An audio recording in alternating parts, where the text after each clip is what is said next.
You're listening to the Gamecasters.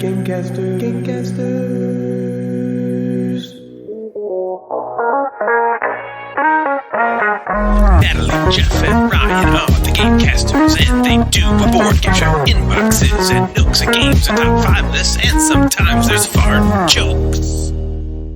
Hey, Game Games, and welcome back to the WTF-OMFG podcast that might make you LOL or even ROFLMAO, but is definitely NSFW. I'm the host who boasts the most undiagnosed post-gross barbecue roast who you can listen to from coast to coast, Ryan, and with me is Natalie, the unrhymable, and Jeff, the mad board gamer who's thick in the dick with 2 C's, which all the ladies want to squeeze and get down on their knees to please. But come on, Devin doesn't like that, though. It's quicker than playing a game, so she'll do it. True.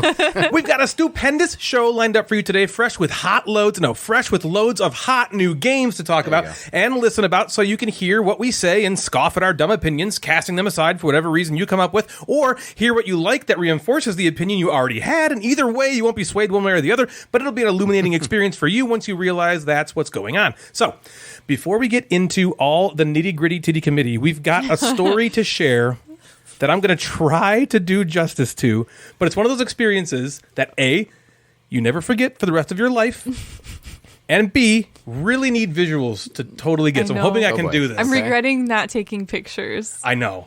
I don't know this story. So March is reading month. You don't know this. I know that March is reading month. You know March is reading month. Okay. Oh, yeah, March is reading month. You don't know that. Yeah. Nope. You did not know that. No, yes, you can. No, yes, you can. I can't see these cards. No, you did not know that.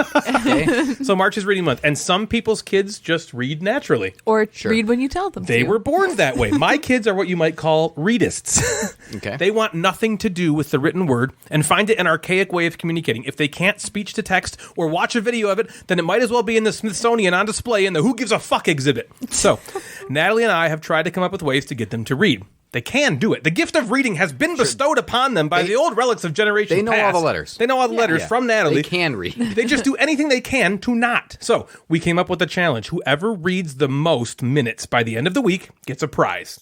Some Pokemon cards or burning all the books in the house in a fire after it's over, something like that. Well, they all did so well this past week and were terrified of being the one to miss out on the prize that I decided, since they all kicked so much ass, they would all get to partake in the prize. But the winner got to choose what the prize was. So Lexi emerged victorious, as she does. She had Are we going to know by how much? Drinking the blood from her siblings' skulls. Ooh, by a lot. She had like okay. 200. Actually, no, Cameron was pretty Cameron close caught to her. up. Yeah, she was at like 260 or so. Yeah, and Cameron was like 240. So they were pretty close. They were within like 20 minutes of each other.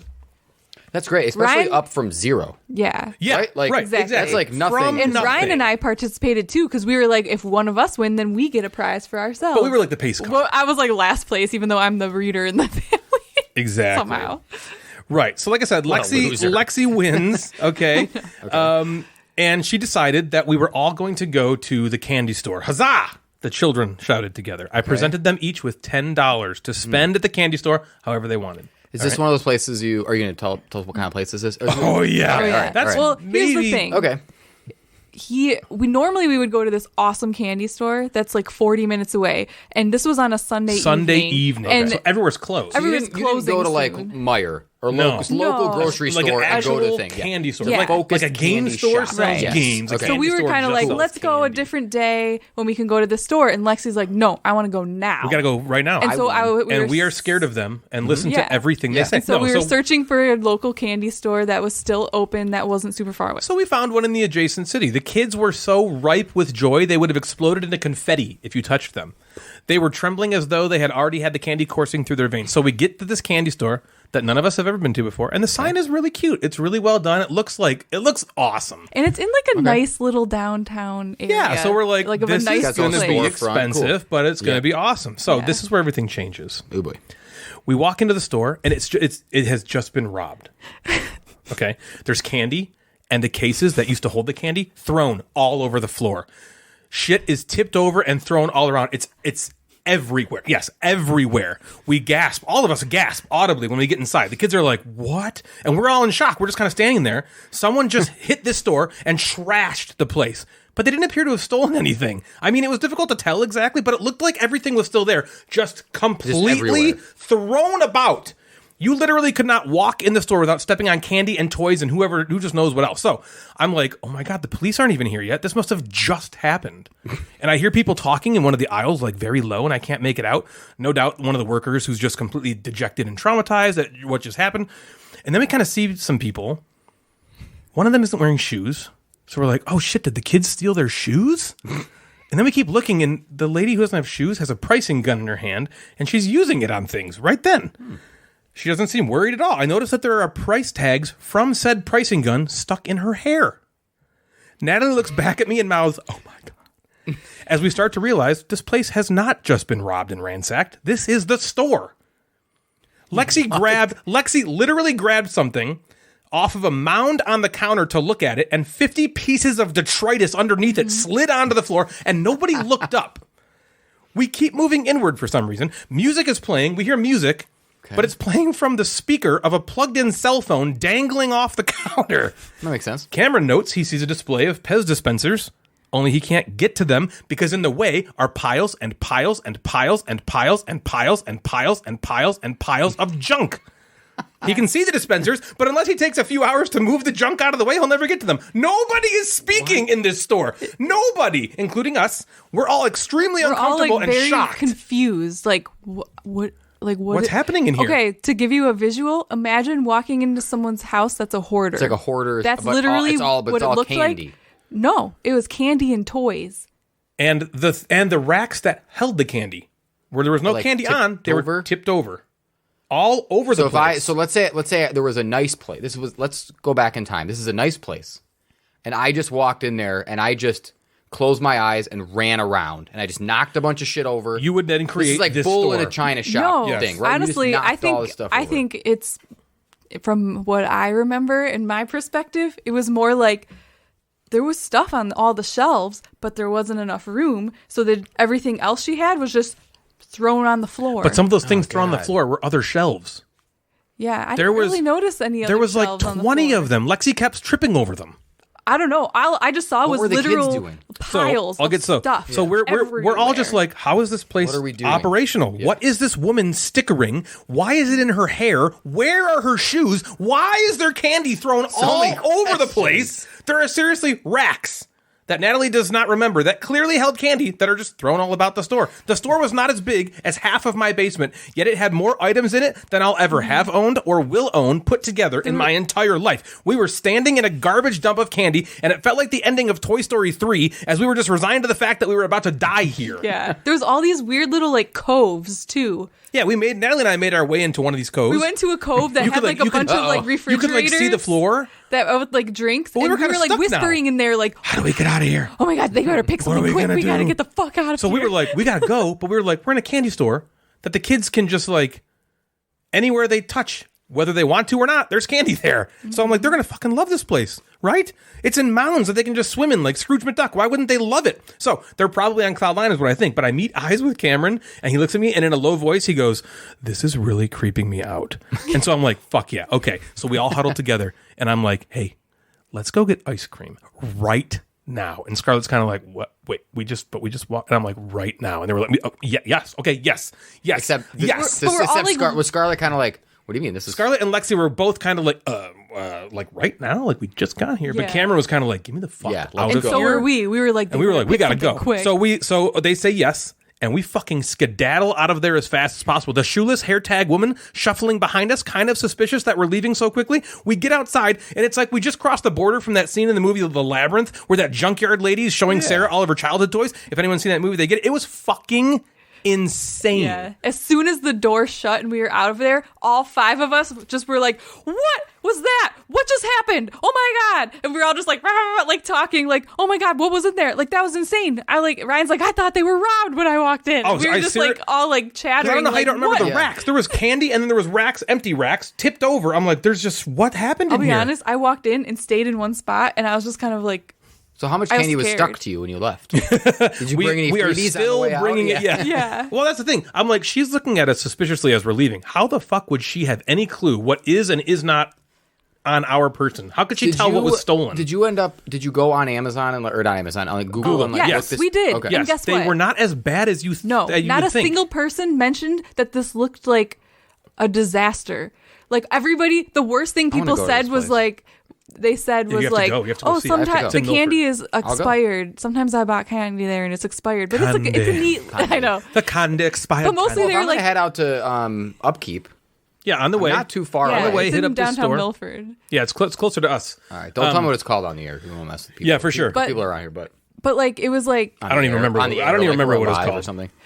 well, it was when I looked up the reviews, it was all like, it's an interesting, unique place. Sometimes the candy is expired, But it wasn't like nobody's this is a pile of fucking Yes, garbage. Yeah. nobody said it's a pile No of one garbage. said there's just which to me shit that was the number everywhere. one thing to talk about. Like, Well, how does if I no one go think there that's this weird? week because I'm on spring break, I'm gonna take some pictures. Go and take pictures for all of us. Please, I wish we did. Yes. So We're all just like very confused and freaked out. we're a little traumatized about it. Cameron. For an hour afterward, Cameron was like, "I feel weird." What is this? I feel weird. Yeah, it was like They probably inhaled some weird candy. Yeah. because like nobody was talking. We didn't get welcomed. Like they weren't like, Yeah, "Hey, welcome to the we were- store." and There was just even this us, woman stickering shit. we were Their all being stickers were in her real hair. She had no shoes on, and she's just shuffling around the place, stickering stuff. God, I feel like was I might so go there and I weird. might just be like, "Hey, show me around." Right. So how do I get to that Pez dispenser that I the want? Pez dispenser. How do Did I you get see the over cove there? of Pez? I Where there were didn't. just Like I boxes said, and I boxes stood in the one way of spot them. and I was just like, I was in the spot across the cove where there was a claw machine. She was in the claw I don't know how machine. you There was get a claw there. machine. Yeah, how do you get to this stuff? There's no. Who knows? Like I said, Lexi was just picked something off the jam-packed. counter and a bunch of shit. Because the counter wasn't the counter. The counter was 10 layers of candy and Yeah. toys. Yeah. And so Lexi was like, "Oh, a thing," and picked it up, and then everything slid on the floor, and I was like, and the lady just like clicked it, sticker and stuff. Nobody looked at like yeah, this is what You happens. should in have bought this her place. hair and been like, "Well, you got a price tag in it. Right. 99 cents. It Give me was your hair fucking It was for the funny. Winter Man. for the Crimbus." It's funny, yeah, you got to too. get a pound of hair. Scarlett's in first grade, and she said the next day she comes home from school and she's like, I told Miss Locke I told my teacher about the candy store. I was like, "Oh god, you did." Oh. She's like, "Yeah." I was like, "The lady didn't have shoes on, and there were stickers in her hair." Oh my god. Her teacher was probably like, What the? Yeah, I'm going to that place. You got to. You got to. So what's up with you, Jeff?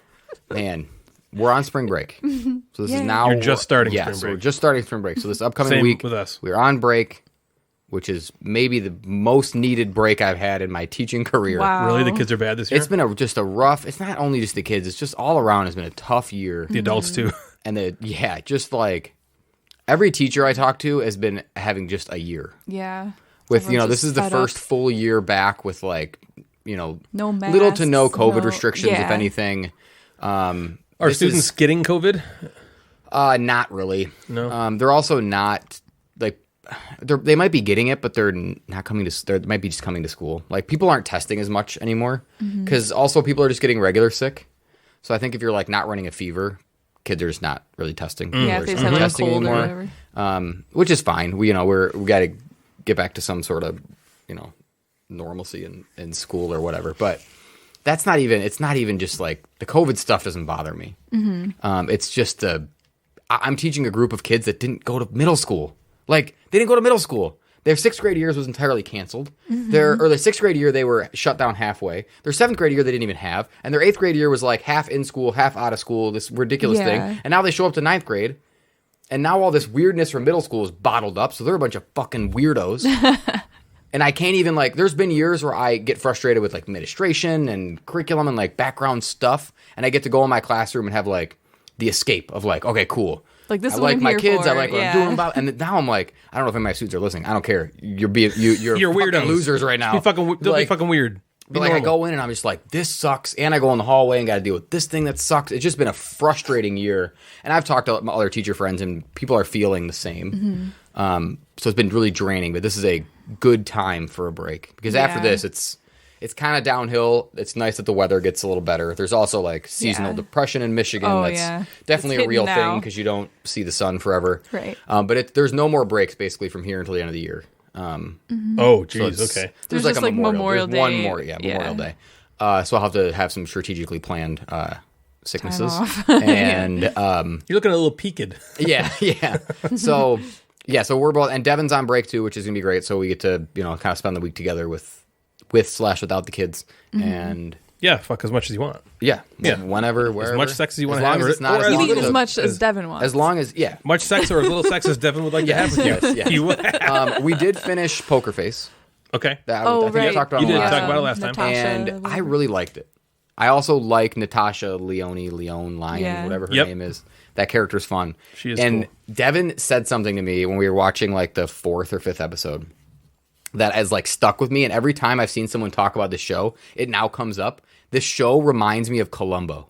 Did you ever watch Columbo? Like from the 70s? Yes. No. I used to see it on maybe Nick at Night or something, or TV Land. Yeah, I've seen so Columbo. it's like it's got Columbo vibes. You're gonna watch it, and Really? if you're a Columbo person, you're gonna be like, this is kind of like Columbo. He was a detective, yeah? He was a detective, right? So this thing would happen, and then at the end, Columbo kind of pieced all of it together and be like, "Ooh, I saw you driving away in a Right, he had one of those talk Corvette," like this and- voice. Yeah, he was like, "Well, there, ma'am." Yeah, he was like, so, and then it would like piece together at the end, where then it would be like a "ta-da, I caught you" kind of thing. I did it. Yeah. And that's kind of what Natasha Leone does in her raspy smoker voice. She sounds exactly the same. Yeah, that's true. Because there's not like this huge overarching story, right? She's like on the run, but the on the run is not like every episode. It's kind of like the others are like House or CSI, where everything's sort of separate. Yeah.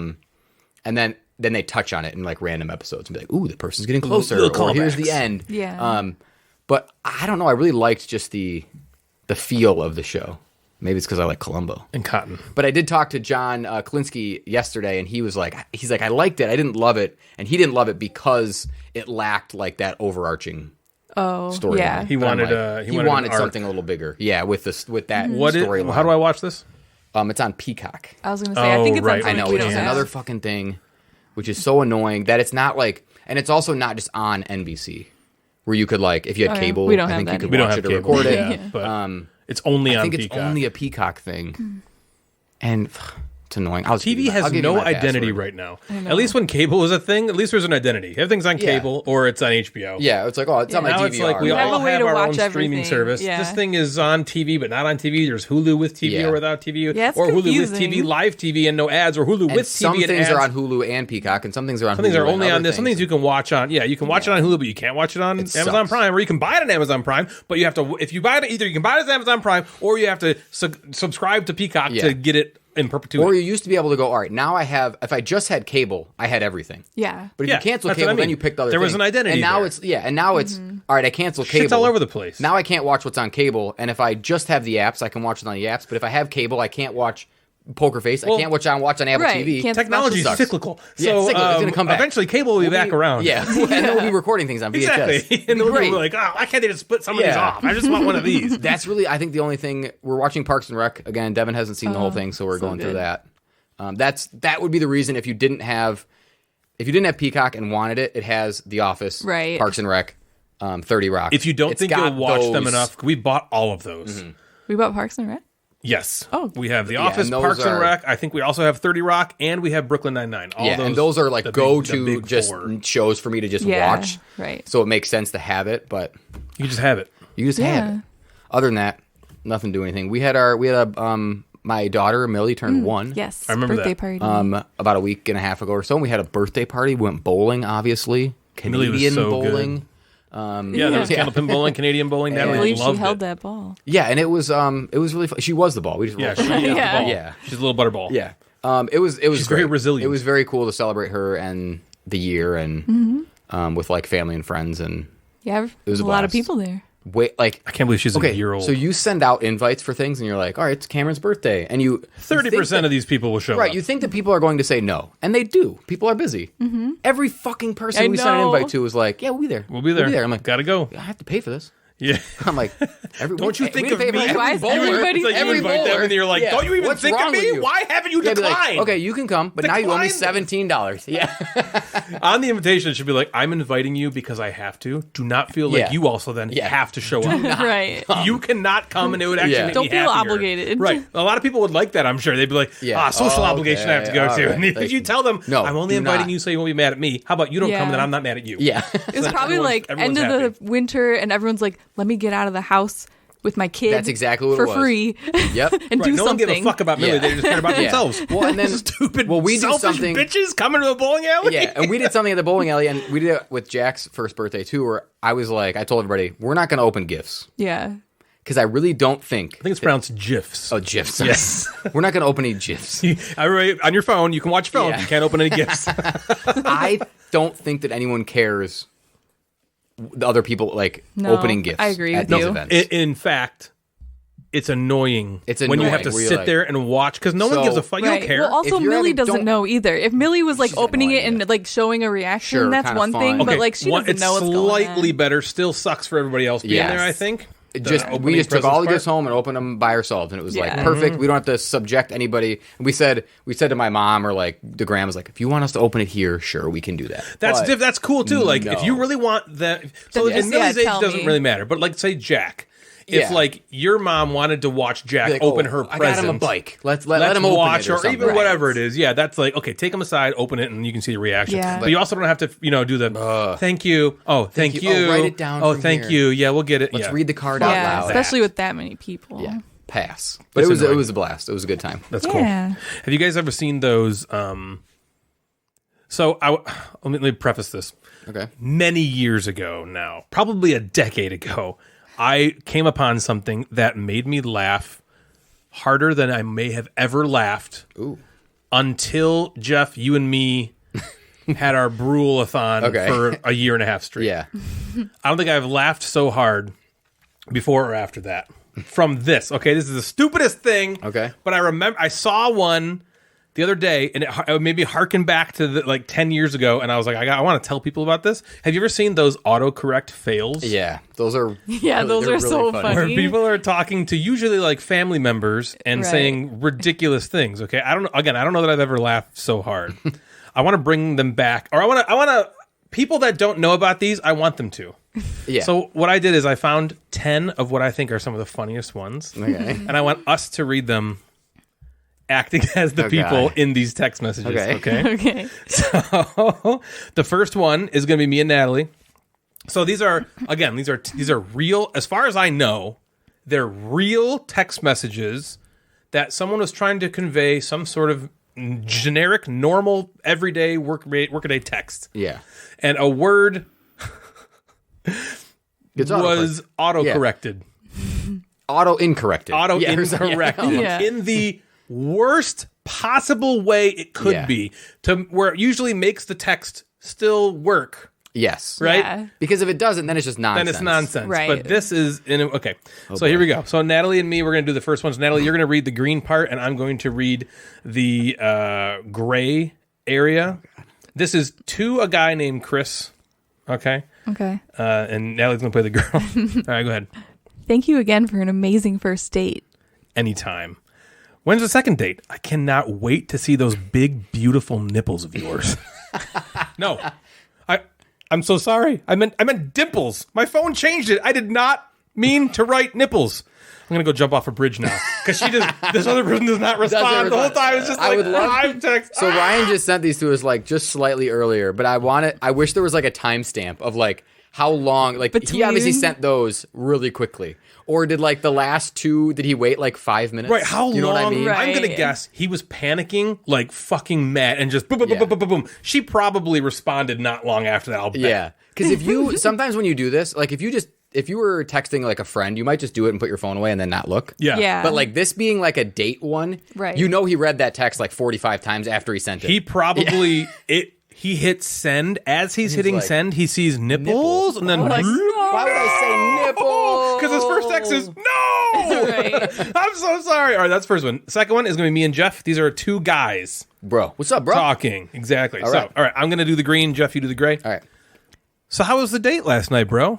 Did you score? Not quite. First date, we went to dinner and then I walked her home. Then I killed her in the woods outside of her house and left. Killing her seems a bit harsh. Did she order the lobster and filet mignon at dinner or something? Kissed. What the fuck? I killed her. I killed her In the woods. In the Why would you kiss her in the woods? Well, it's like a romantic spot right by her because Yeah. there's woods right outside of her house, apparently. That's hilarious. All right, Jeff and Natalie, you do the third one. Jeff, you're doing the green part. Aw, I miss you too. Don't think I'm weird, but I'm sleeping with that shit you left in the bathroom, smiley face. Oh, what? Yeah, it smells like you and it makes me feel better when you're not here. If you're trying to be cute or funny, it's not working. Oh my God. Shirts! I'm going to kill myself now. Sure. Sleeping with that shit you left in the bathroom. I'm gonna I'm sleeping with this shit. Smells like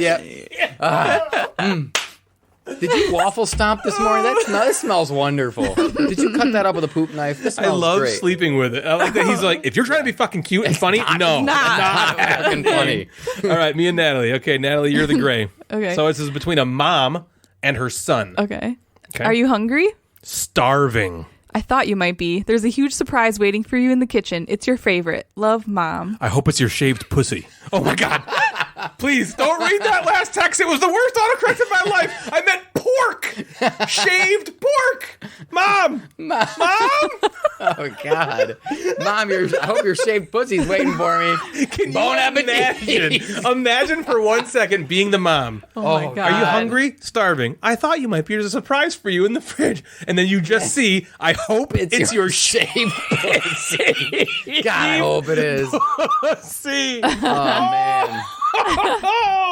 And then she responds, it is. It is. Ew, no. Oh man. How you never ask. All right, me and Jeff. All right, Jeff, I'm going to read the green, so you read the gray. This is a dad and his son. Okay.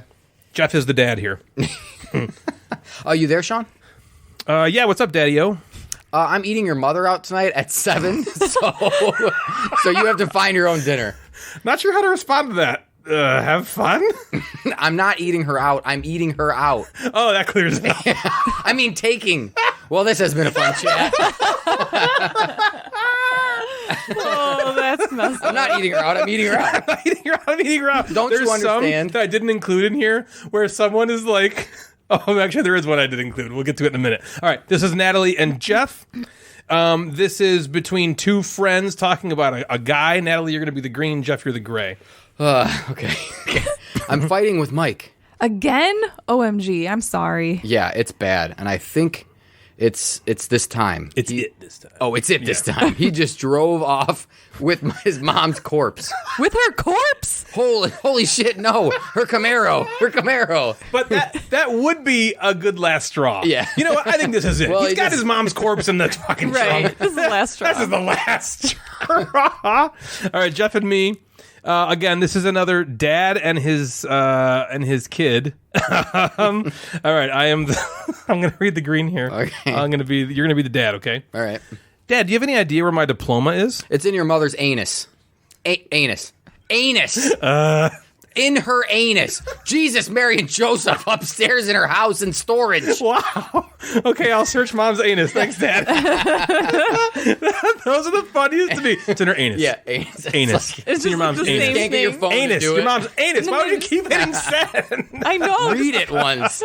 Oh, gosh. All right, Natalie and me. Natalie, you're going to be the green. I'm going to be the gray. We are... What is happening in this one? I think it's...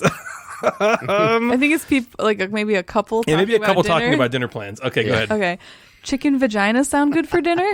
No, not really. And ROFL, by the way. What would you rather have? Oh my God, chicken fajitas. What the fuck, phone? Definitely not chicken vaginas. Okay, that sounds much better. Chicken vagina. Chicken vaginas for dinner. Like Wow. chicken vagina. It's a delicacy. All right, Jeff and Natalie here. This is a mom. A mom and her daughter, I'm going to guess. Okay. Jeff, you're going to read the green, so Natalie, you do the gray stuff. Okay. Great. Shut up. Great news. Grandma is homosexual. Okay. Homo hot lips. Hot tulips. I am getting fisted now. Frustrated. Grandma is home from hospital. Homo hot lips. So does that mean she must have typed homo hot lips at some point? It has to. Homo. These things learn you. They do. They do. You're great news. Yeah. Grandma's a homosexual. Oh my God. Okay, good. Okay. That's like, okay. That's cool. The last one is me and Jeff. I'm going to be the green, and this is going to be two friends talking, Yeah. I think. Two girls. Odd request. But can I use your little fan? I think I'm getting dick, and our room is so hot. Sick. God. I'm laughing. Of course. Thank you. And oh my God, what the fuck, phone? I think I'm getting dick. You gotta cool it down. When you get dick, you gotta cool it down. When you read those like alone, Yeah. I shake my house like there's a fucking level 10 earthquake or whatever, because I'm just like, my body's like, it's like shaking uncontrollably. It's like the funniest fucking thing in the world. So those are the autocorrect fails. I love those stupid things. Yeah. We don't only go into candy stores full of absolute and utter crazy amounts of shit or read autocorrect fails. We also play board games. We do. Yes. You wouldn't know this if this is your first time listening to our show, that a half hour in, but we are a board game podcast. That's true. Okay. About board games. I guess that line is sort of blurring between just kind of general potpourri. But no, starting now and pretty much ending the show, Yeah. it's all board game content. Okay. Correct. If you ever listen to the Gamecasters, usually the beginning is just kind of what's going on with us. We talk about some stuff. Usually we have some sort of poop knife shenanigan. Yep. Shenanigans. And then we get into the games. Yeah, shenanigan. So, pretty much every new game I buy nowadays is either a Kickstarter I backed long ago or a game someone in the Discord really said they liked or something I randomly saw on Instagram that I thought looked cool or a game one person mentioned that sounded nice to my ear or a game I saw on the front page of BGG because it was on the hotness or a random Amazon find while bored at midnight surfing for something to buy that makes me feel alive for 5 minutes. Oh my God. That's really it. I just don't purchase games willy-nilly anymore. Well, last year, Allison from Better Half Reviews was going over a game that was on Kickstarter that she said was one of her favorite games she'd ever played and beseeched everyone to go back it immediately. I did. Needing 90% less prompting, but still putting 100% of the onus on her for marriage's sake, I backed it. I was pretty excited about this one. It was a tile layer that you could manipulate the tiles by moving entire rows of tiles and make land masses crash into each other to create mountains that you could then build tiles up on. All the while moving up these tech tracks to make all the actions you can perform even stronger / better. It sounded so cool. Well, it showed up finally, and man, it also looked cool. The quality of the components is awesome. I got the Kickstarter Deluxe Edition, which came with some extra chunky stuff, and with the player boards dual layered, which, if you can get those, you should. I would. Yeah. It was looking like a chicken dinner, a Charlie Sheen, a Usain Bolt, a Patty McCown, a winner. So we played it with our good friends and with a horrible disease, the measles. And here's the high-level overview of how this fucker plays. In Oros, players are trying to change the landscape of the world to form mountains, which they will then ascend to build sacred sites, all the while moving up technology tracks to earn vast amounts of points. The player with the most points wins. On your turn, you're going to take one of 6 actions. The way you take an action is by moving a follower worker on one of the action spaces of your player board to another action space, and then you take that action that it moved to. If there's a follower of yours already on that space, you just can't take that action until you move it out of the way. It's pretty neat. The actions are all basically about manipulating the tiles on the main board. You need to shift rows of tiles, move and collide tiles to make other tiles, form and erupt volcanoes that also makes more land masses, which are just tiles, move followers on the map around, and build sacred sites on mountain tiles. Worshipping at sacred sites and building sacred sites brings you those sweet, sweet VPs. Each action is at the bottom of a track. And throughout the game, you're improving each action by moving up its respective track. The further up you move, the better the action becomes. For example, I might be able to move a land mass of exactly 3 tiles, and 3 tiles only, that have to be in a row when I take that move action. But later, after you've powered it up and can move a landmass, you can move land masses of maybe only 2 tiles, and then later 1, giving you a lot more flexibility and options. There's also the satellite board that has another VP track that you can move upwards on, and this is the timer of the game. So as soon as one player reaches the top, the game will end, and whoever has the most VPs is the winner. So things I liked about Oros. Man, does this game look beautiful. The tiles are really lush and nice, and it all feels super high quality on your little finger pads. The box is beautiful. So the box has this...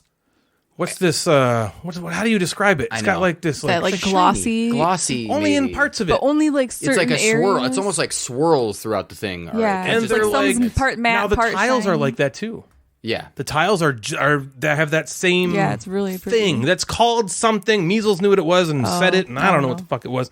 Get your own podcast and you can tell us what it was.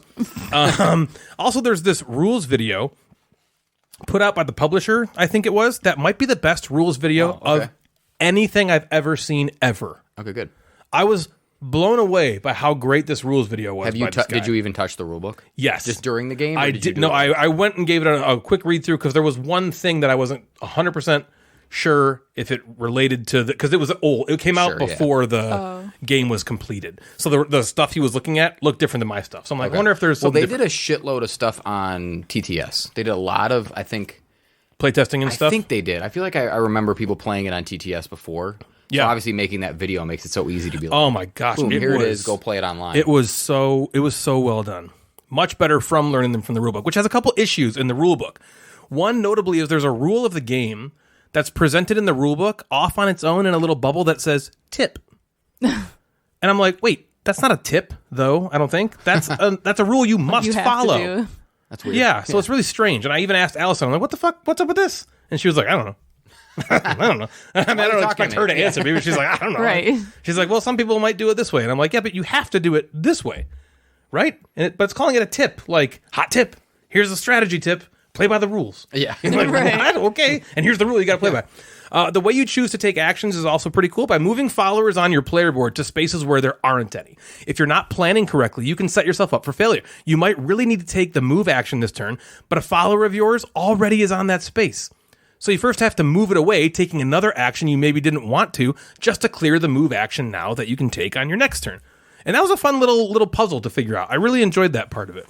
Moving the landscape around was also pretty interesting to puzzle out, and I enjoyed that at first, though as the game went on, it was much less about taking that action, which I'll talk about in the next section of things I didn't like. So things I didn't like. This game is a fucking catfish.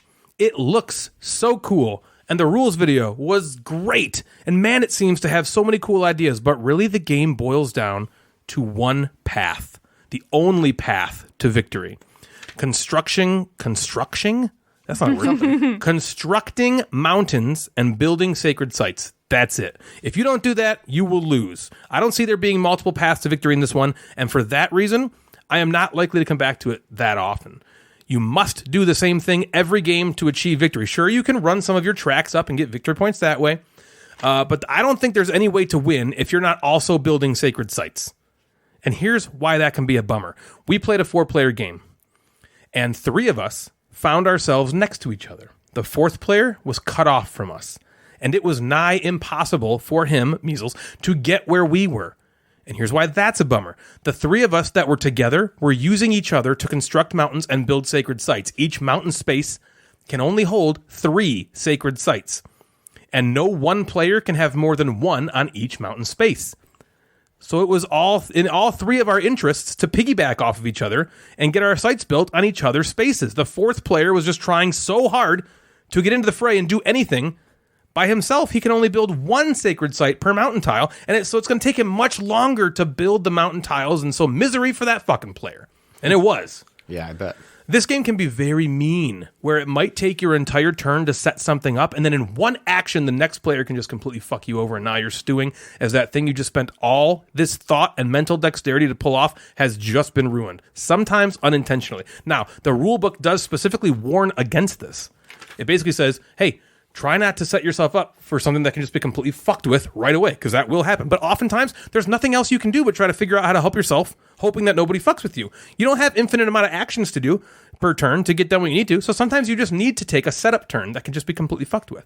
The fact that this game just boiled down to getting to the mountains first to build your sacred sites bored me. By the end of the game, I was like, all right, well, now what? I've built my sacred sites. There's probably not enough time to build anymore, so I guess I just have to run these... try to run up these tracks and end it, which was fine, but it didn't feel great. There was maybe one turn the entire game where I was like, oh, that was awesome. But most of it was just like, I don't know, I'll erupt this volcano, create this land tile. Now I'll run onto this land tile into another and create a mountain. Next player walks over to that mountain and builds a sacred site. Next player's cut off from the group and just tries to erupt a volcano to do something. Next player moves that land he just erupted away from him, so he's now cut off again, and then builds a sacred site on the mountain. Now it's back to me. Okay, I build a sacred site and try to make another mountain. Rinse, repeat, yawn. Mm-hmm. Overall, nothing in this game didn't work. It was a fine game. Good game, even. Very not great, personally. Good, not great for fucking sure. Now, listen, there's something for everyone, so I'm not going to just, light it on fire or anything like that. But it was extreme amounts of meh. To me, this game was less than the sum of its parts, had so many cool ideas and things that when put together did not really create a fun experience. It needs more ways to score points, more things to do, more paths to victory. What'd you think, Natalie? Yeah, I had very similar thoughts. I thought it sounded so cool when you were telling us about it, and then you explained the rules, and after you explained the rules, I was kind of more like, what? You know, like, how are you supposed to know what to do because of the way the movements worked and all that stuff? Because it was hard to, like, imagine, like, how's this going to work out? How's this going to go? And then I feel like we caught on pretty quickly when we started playing and moving tiles around and seeing how it all worked. But, yeah, I'd say at the end of the day, it was a bit of a letdown.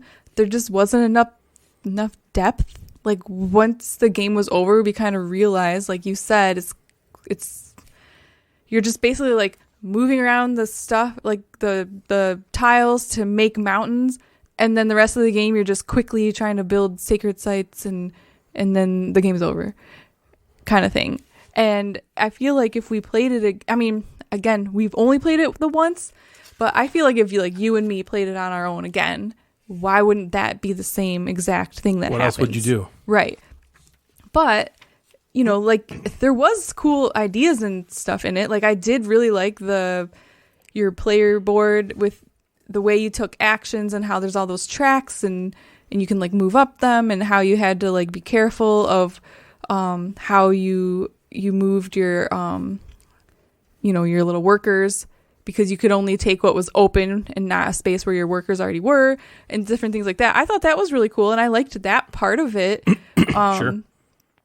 But that was, like, about it. You know, like, the rest of the game part on the main board, I was kind of just like, that was a little bit disappointing. And then for me personally, so, like, you're supposed to be on this, like, globe, right? Yes. But it's on a flat board. And so some of the movement rules were a little confusing to me and hard for me to, like, picture in my head, because it's supposed to act like it's a globe. So you're, like, at the bottom, and then suddenly it's like you can move, like adjacent, but adjacent is also like way over here, up at the top over on this side. Are you a flat earther, Natalie? Is this your way of telling us that you don't think? No, I just can't imagine something that's there a was sphere, this, I get but it's looking at it as a because it wasn't just it was Pac-Man, but it wasn't just Pac-Man. There was also a thing where you could rotate tiles, and so all the ones on the outside were adjacent to each other. So if you, like, shifted one, every single other one on the outside ring also shifts. Okay. Did that add something to the game, or do you think it was just like? It was cool. It was I mean, it was thematic, they I just guess. made the map flat and been like, "This is just flat." Yes, and you could have gotten the same. I think so. Experience out of it, probably. Yeah. Only because that situation, that, like, shifting tiles and stuff. Maybe we need to play it a bunch more to. We're not going to, but maybe if you played a bunch more, you would do that more often. But our game boiled down to that moving and shifting action stuff. Yeah. Happened a lot at the beginning, and then once all the tiles kind of became separated, you didn't need to move and shift anymore because everybody's just racing to get the sacred sites built on mountains that are already there, so that you can move up the board and get. Yeah. Well, this is a real fucking downer. Yeah. Because I got this game and it's sitting on my shelf. You might like it a lot. Might like it a lot. A lot of people have Allison very likes it a different. lot. It's Allison's, like, favorite game of all time. I want to say, I don't want to speak for them, but I feel like Laura thought meh, like us, and I think Kevin was kind of. I felt bad for him. Well, he was a little butthurt. Yeah, I feel like there was no way he could have enjoyed that particular play because he just kind of got fucked. His whole game, he was just like, He was exasperated the whole game. He didn't even lose. He came very close to losing, but. Right, because you can get points by going up, like, the tracks and stuff. So he, like, eked out a third place victory by, like, 1 point. Right, third place victory. But also, like, for him, it, like, right. yeah. But that's not even the point. Like, he didn't just not lose. He probably was, like, annoyed the whole entire game because he's like, you guys are just doing all this stuff, and I'm just alone here, and I can't do anything. And then now, by the time I'm in a position to do something, the game is going to end, and I can't do it. Yep. And if that was me, I would be like, this sucks. Yep. And I read a bunch of comments on BGG. That is a big negative for a lot of people have had that happen. They were like, it's fun unless somebody gets separated from the group, which can happen very easily, and then that person just hates their life. Right. You know. How long was it? A couple hours. Longer than it should have been. It took longer than it should have taken, I think. Remember. I think if we played it more, it would be quicker. Of course. So, hour and a half, 2 hours, I think. And I think that's a little too long. Sounds about the only right. thing For the one path that you have, which really, I think, you build the mountains and build sacred sites, you have to do that. Sure. It's not like, I'll try this game. I'm not going to build any. I'm going to run these tracks up. You're going to lose. So when I opened the game up, first of all, I was missing something. Right. Because there's, like, dual layer player boards, which they're yes, they are, but there's, like, a weird. You had to, like, put them together. It's almost like it's the weirdest. It's almost like you open up a folder and then you put the paper in the middle, and then you close it, and the top of the folder has the cutouts. So like it's almost like an insert. That's you have to insert it in between the cardboard, and then like it's weird. Like put it together with these plastic pieces that are only on the very top. My assumption would be that if this, game's successful, which it was at least on Kickstarter, that you can expand the middle, right? You can expand your. It would be annoying though to take those things off because they're like these clamps that like when you get like anything with like a rotating thing. In yeah, the let's say middle Terracotta Army. It's like you put one of those things in there, so you got to. It's just annoying to take those. Yeah, it off. would be annoying to take it off, but it could. For gameplay, it could help the gameplay if you advance. Like the tracks seemed. It would have been cool tracks if they were would have had fine. 4 or 5 different player board inserts right in the game. Yeah, right? Wouldn't that? Yeah. have been, Yeah, that would be cooler. But I feel like would that even things. change the issue we had? 'Cause Maybe the tracks I thought were you I look at liked these that. tracks and you're like, this is fucking cool, and it was cool. But the stuff they did for you, But if they were better, maybe that would. That's what I mean. true. They could be Sure. cooler and do cooler things. I was like, okay, you pretty much have to do the move one so you can not only make the 3 ones move and everything else. Though I was like, oh, okay, I guess that's cool. Yeah. And then like some of them were just like, depending what level of on the sacred site you got, just gave you like multiplier to get points. well, that's the thing. So there's these tracks that give you points for the sacred sites, but you only get those points if you build the sacred sites. So that's your only path to victory. Yeah. That's the only thing you can do. It's So this one started in the positive and it fell harder. It Yeah. was. So it's in I had the Allison hype behind it, which gave it. I was like, okay, this is cool. I trust and respect Allison's opinion. Me too. And then she's giving me great. Like she's giving me some great reviews. Also, I great fucking other games hate too. her now. After Yeah. this. Oh my God. She is ruined for me. No, but then you look at the game and you're like, this is gorgeous. And you read the rule book or you see that video and it gets you pumped up because Yeah. it seems does look- really cool. Yeah. And then you play it and you're like, no. Well, even when you hear about it's a some of like the bigger fall. mechanics, like it seems like unique, and you're like, That's wow, why I backed that's it awesome. I did blindly back it because of Allison, but I also looked into it more. And I'm like, Here's another thing lot of I've stuff on noticed. this. Yeah. After playing games recently, for some reason I've been thinking about this recently. I've noticed that Natalie and I are we're not the board game snobs, but we're more critical than most. Yeah. We are more critical than most people in our Discord, definitely on Instagram. oh yeah, that's Yeah, I'd say that we're probably a little more critical of games than even you are. You Yeah, know, for sure. that like we don't seek out to meh these games. I wanted so bad, like you said, Oros started in the positive, but I do notice that there's a lot of problems that I have with particular games where I just feel disillusioned or like, no, I'm going to need you to step it up and wow me, or you don't deserve a spot on my shelf. Well, for me, and a lot of people don't feel that way. I feel like there's a big difference between like our gaming life and like the Our other sex life? and the other people that you're talking about is gaming life. Like you have a man. people I'm like really disappointed. like I feel like the Natalie's people. like, when I'm disappointed in a game, I'm also disappointed in our sex life. So Yeah, those things goes hand kinda in go hand. together. we review every encounter we have. So we had after we do it- 87 reviews I know, last year. I'm on the text chain. we just don't publish those podcasts. I'm on it. Yeah, I'm I had a good I'm one week of the last week. BCCs on the email. Yeah. BCC. Yeah, Ryan had a good week last week. He was hitting some was on high it. numbers, some high times. The G, I was hitting the He G's. was killing it. He was killing it. Sorry, Natalie, what were we gonna say?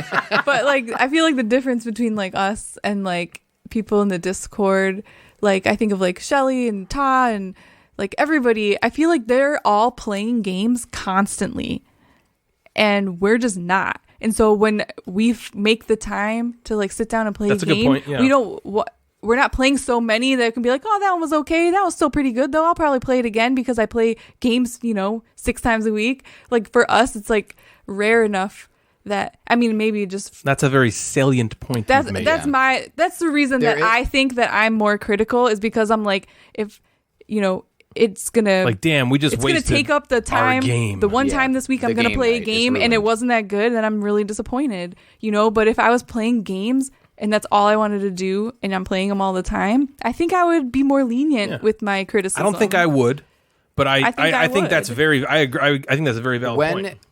I do think that you're in the I was gonna say it. you play games more than most people who want to play games, if that makes sense. Like the people in our Discord that play a lot of games is honestly a minority of our Discord and that's of the true. board game hobby. You're right. Yeah. There are so many people that ache to play a game once a week. Mm-hmm. Right. Where like we have a dedicated night where I play games. Yeah. Like it's Monday night Right. is game night. Every night. Yeah. And people around the world don't have that. And if like you guys are lucky enough to have a spouse that wants to Right. play. Yeah. Devin wants to play games with me. I'm like, that's so lucky. Like there are weeks where I play games 2 or 3 times a week. How cool. Right. And there are some people who are like, all right, this is a monthly game night. Imagine how Right. disappointed you'd be if you go to a monthly game night And it's one game, a it's like, flop. fuck. Well, so lately I haven't cared as much about. So when we went over, we played Oros with the measles. I almost barely remembered playing that game. I remember hanging out with the measles. Sure. You know what I mean? Right. But if the game was memorable, If the game you was would've memorable, it would have remembered, been a double awesome. Yeah, so Yeah. like I was disappointed in the game that night, but not in like our hangout. But like it's different if like you and me are playing a game alone, and we have like all these things we could do, and we're like we're gonna play a game, and it's gonna take our entire night. True. And then we're like, oh, well, that was a bummer. We That could does have played add a to game it. that we And it know we falls like harder, and right? had fun. Yeah, that does Instead, add we to just it. spent our night doing this game. Fuck you. Well, that was Maos. Yeah, man. Oros. Maos. Okay. Sorry. Meh. I just think of Sorry. Oreos whenever That was Oreos. Okay, It is that was really pretty, Oreos. though. Oreos. It's beautiful. Hey, okay. My caveat was to say, I'm not saying don't fucking play this game. If you listened to what I said, maybe it doesn't bother you so much. Maybe you're like, you know what? All those things, that sounds fine. I personally, there's so many fucking better games. So I'm just not going to waste my time on a game that, don't play an 8. Yeah. That right? That's what Even though it's that's not what he it's like. meant, that's It's not what he meant. I like the. I like. We that. like it, I want to. Then our limited time, like Natalie said, I want to play a 9 or a fucking 10. a fucking 10. Jeff, what do you got, man? What do you been You playing? guys want to talk about hockey? Yes, I only want to talk What do you about, know hockey about hockey? all the time. Natalie, you know stuff about hockey? Hinckley? yeah. I've actually went to a lot of Red Wings games. That doesn't mean you know a That's thing It's our about hockey, local though. hocky team here. the What do you Detroit know Red about Wings. hockey? Well, like, what Growing do you want to up- know? There's a puck. Yep. There's a goalie. Nailed it. There's only one 2 for goalie. 2 There's on your team. Steve Eiserman. No, there's Steve not. Eisman. Everyone's got a Steve I had Eisman. a We had the Osgood Steve Eisman. jersey when Yep, I was younger. And what position did he play? Don't know. Yep. Come on. Defense. No. No, Go with the first no. one you were gonna say. Goalie. He was Nick our Lidstrom goalie. is who you might be thinking of who played defense. Yeah. He was our goalie. Con- Steve Eiserman was not the goalie now. No, she Osgood. got it right after. Steve Eiserman was the captain. He was the captain. That's not a position, but you're right. He was the captain. I don't know any positions except goalie. You said defenseman 2 seconds That was ago. right? Oh, I just made that No, up. Defenseman Chris is- Osgood was not our defenseman, but a defenseman is a position. I know. I mean, I didn't know that. Yeah. I You're just right. assumed all sports have offense, defense, so I just guessed. It's really like a Well, you got forward, that right? one. There's like a left and right winger, and there's a center. And there's center. Yeah. Okay, so Steve Yeah. Eiserman. Oh, God. I remember I went to a hockey game and somebody got hit like in the face with a puck and then there's blood all over the ice. That's what you know That about. happens. That's what you know That about hockey. happens. No, Yep. but that was an I know that experience about had. facial injuries. Yeah. I love hockey. We used to play hockey all the fucking Yeah, time. like we used to play Street like hockey, street like hockey. crazy. Yeah, Like, I'm not into sports, but I come like that on, one more move than the, others. Move the net out of the way. Yep. I only played to fight bitches. And Whoa.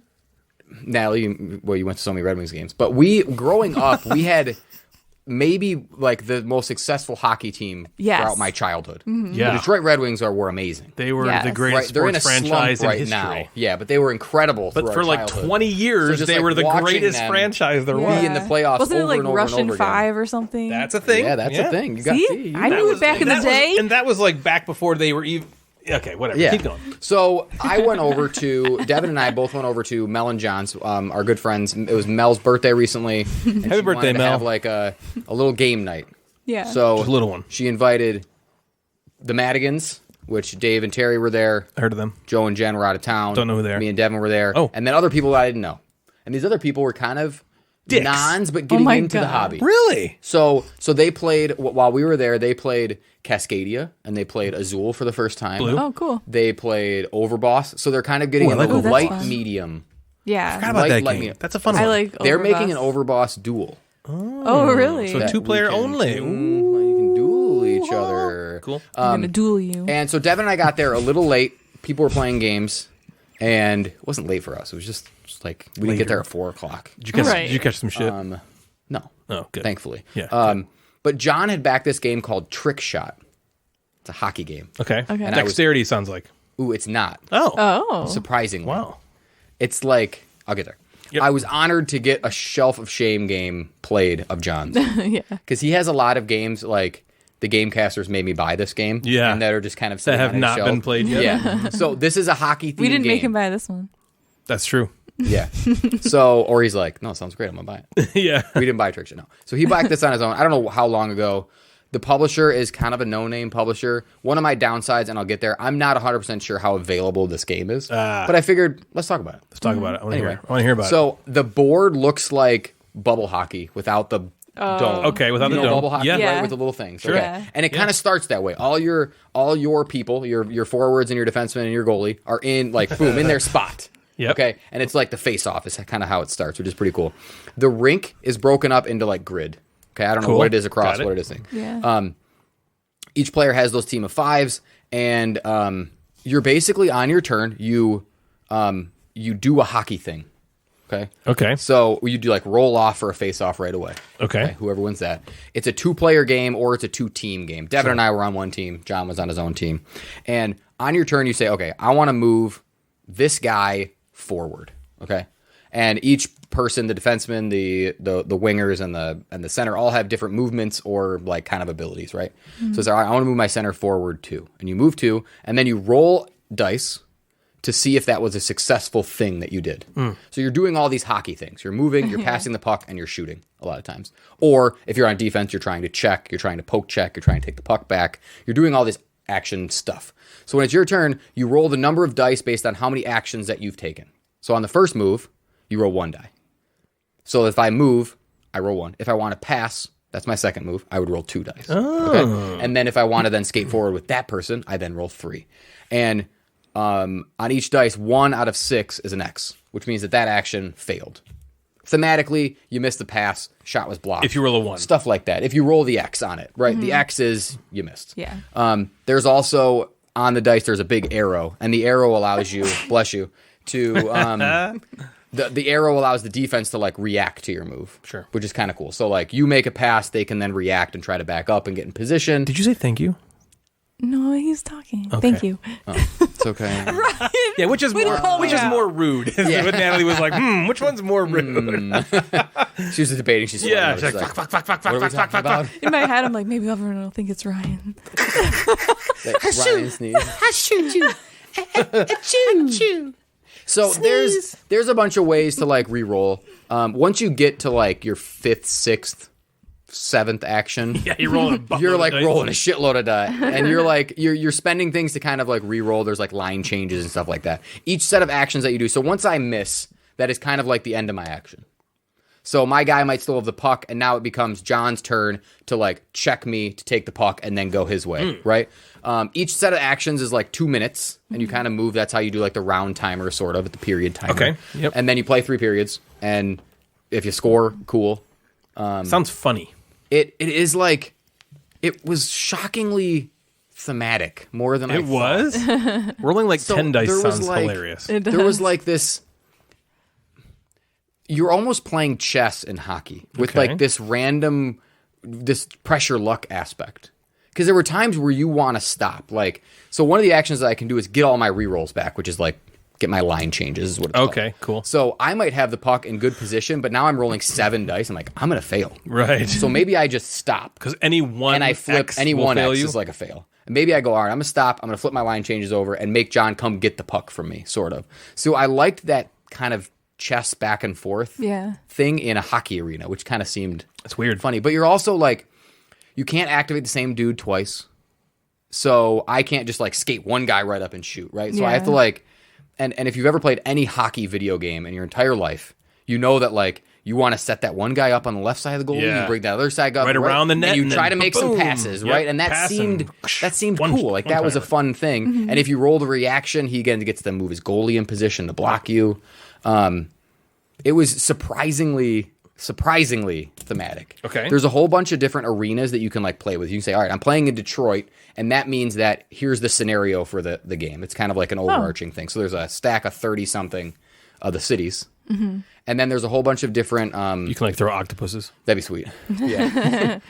There's a whole bunch of different like line changes. So when you do a reroll, you technically are like line changes. You just flip over a token. But those tokens can be changed into something else. So like, all right, now I'm line changing to this line, which has this power, which is kind of cool. So if you're a Detroit Red Wing fan, you could be like, I'm bringing the grind line in. Yeah. And their idea is now that line can now hit everybody. So they can hit people from further away, or Right. they can take the puck and hit. Like they do kind of cool things.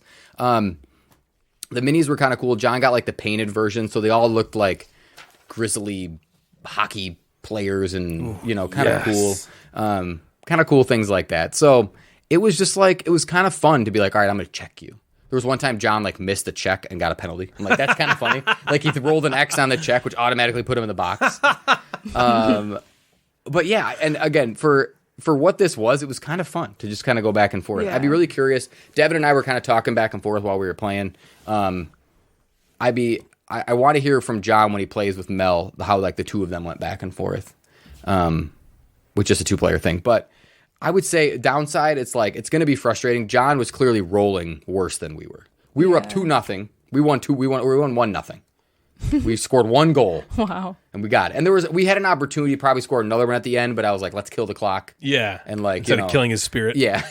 But he was rolling poorly, so that can be frustrating where it's like if you're rolling two dice And you get don't an expect X. to fail, right? Like 1, 2, and 3, you shouldn't be failing. Mm-hmm. And then once you hit 4 or 5, then you're kind of like doing the reroll stuff. But if you're failing on 1 or 2, you're like, fuck. And it kind of ruins Your turn's all over. And then you see the next person go 4 or 5 dice without right. And failing. that was kind of like what we were doing. I tried to make a shot from like all the way down the ice. I was like, I have a wide open path to the net. And I had to roll like 11 dice. And I only rolled 1 X on the 11. I was like, oh, it's so close. Wow. It was really cool. Did you roll them one at a time? No, I rolled because it comes with like 6 or 7 dice. So I had to roll them. Okay. And then I had to roll the next chunk. And I was like, no. and maybe, and this will like lessen with more plays. Maybe it's a little long for kind of what it is. Yeah. But you could easily just play like a period or 2 and then Yeah. kind of be done. Right. If you felt like, all right, this is getting older, let's throw something else in there. Yeah. But yeah, kind of just a game that I don't know how many people are going to be playing. So I'm curious if anybody out there actually backed this game or has played it. I don't know where to find it, so it's maybe like that's a called huge again? genre. It's called Trick Shot. Trick Shot. It's getting good like BGG reviews. It's got like maybe 300-400 reviews. It's like an 8. Okay. But it's got 300 something. Yeah. And that's pretty so good. I don't know how much. I don't know the availability, so could be That's awesome. Yeah. a thing. So that is Trick Shot by something games. Cool. What if it was something? That'd be so sweet. We should Are you make it looking something Natalie? games. Yeah, I'm trying to look it up. right, Oh, well, by let the us way, not that anybody cares except me. But you sneezed. We know. I was wrong. I wasn't wrong with me. I did not have an Ozka jersey. I had a Kozlov jersey. You had a Kozlov jersey? Yeah. That's the weird. What? Are you sure you Because- didn't have a Konstantinov No, jersey? it was Okay. Kozlov, and I specifically remember because my dad Slava picked it out Kozlov. for me, and he's like, "I think this is the one you should get," because he He thought was like, that he because was it was like, cheap and it was on sale. Yeah. No, I think No he's He's one the else Russian bought no the one gives a Koz- shit yeah. about. no, I feel like he was like, I think he's gonna be like almost like he's Oh, like he's going to break out and be the new Fedorov? yeah, Oh, like he's gonna. you know, like He no was one good. really, Don't get like me He wrong. was The dude good. They were good. all good. He was but in the Russian he, vibes, though. He was probably the. Yeah, he was probably the worst. Of He was the probably the worst of the was? five. Oh, I mean, no, what are you he going was to do? good. He was good. He So was a like, Red are Wing. you Guys got- saying I'm he saying was? that was an embarrassing jersey to have. I'm not saying that. Are you I'm thinking saying he it was loudly. like the Howie of Backstreet Boys Wow. and the Chris of NSYNC? What? Do you understand what she's talking about? Yeah, sadly, I do. Yeah, probably. He's like the Hungry one that Howie? everyone liked the least. Hungry Howie. Oh. So The one that like, that's exactly what I'm saying. Actually, yeah, but that's the except exact like thing I'm when, saying. when you think about the Red Wings of the '90s, everybody was good. Yeah. That's what I mean. Yeah, just Yeah. like the Backstreet Boys. All of them were amazing. They're all sexy and amazing. cute. They're all cute boys. Yeah, but he's like the Wow. There's all cute Oh, boys, you know. but I mean, obviously Chris is the worst one. Is that the right band? No, Howie. Yeah, I'm not Howie, really yeah, the Howie Backstreet Mandel Boys. was a Howie Backstreet boy. Mandel, yeah. No. No one touched him. Howie from Backstreet He's Boys. a germaphobe. Don't touch me. I don't see he was hungry. really this available. Yeah. Might not Why be. wouldn't just cut this segment out? Fuck it. No way. No, I'm just kidding. Just be jealous, losers. Yeah, just be. I played a game you can't get. Okay, I do. Now we're going to talk about one more. Okay. The other game you can't get. This other game you can't fucking get, but you you can will. get it soon. So we're at the forefront of Kickstarters here. Natalie was on the My Management Kickstarter page. Yep. You know, I'm on the Kyperium Kickstarter page. Kyperium Yep. Kickstarter. We just know about Kickstarter. We're everywhere. Yeah. Except We're we're back to expert. Oros, which Ryan hates. But Fuck that game. No, it's fine. It's fine. okay. Good night, great. this fine. game is called Terrorscape. Terrorscape. Terror. Like escape, but with terror. And I'm not really The sure. rural juror. Terror. Terror. Terrorscape. It's like, Is it all one word? do you know when Yeah. people in Michigan, like, if movies are scary, what genre is that? Horror. Terror. Oh yeah, horror. Horror. Horror. Horror. If you're from the Horror. East Coast, horror. Horror. But when we say it here in the Midwest, it's like horror. Horror. It's just like you saying horror. Horror. Yeah, Like you're horror. right. Horror. If it was But my so this dad, is- it would be Florida. Florida. He would say that for horror? Horror. What I'm going to go watch a Florida movie tonight. I see Florida movies. That Florida horror movie. Terrorscape. Okay, Terrorscape. It's by Ice Makes Publishing. You probably don't know that name. It's not a household name.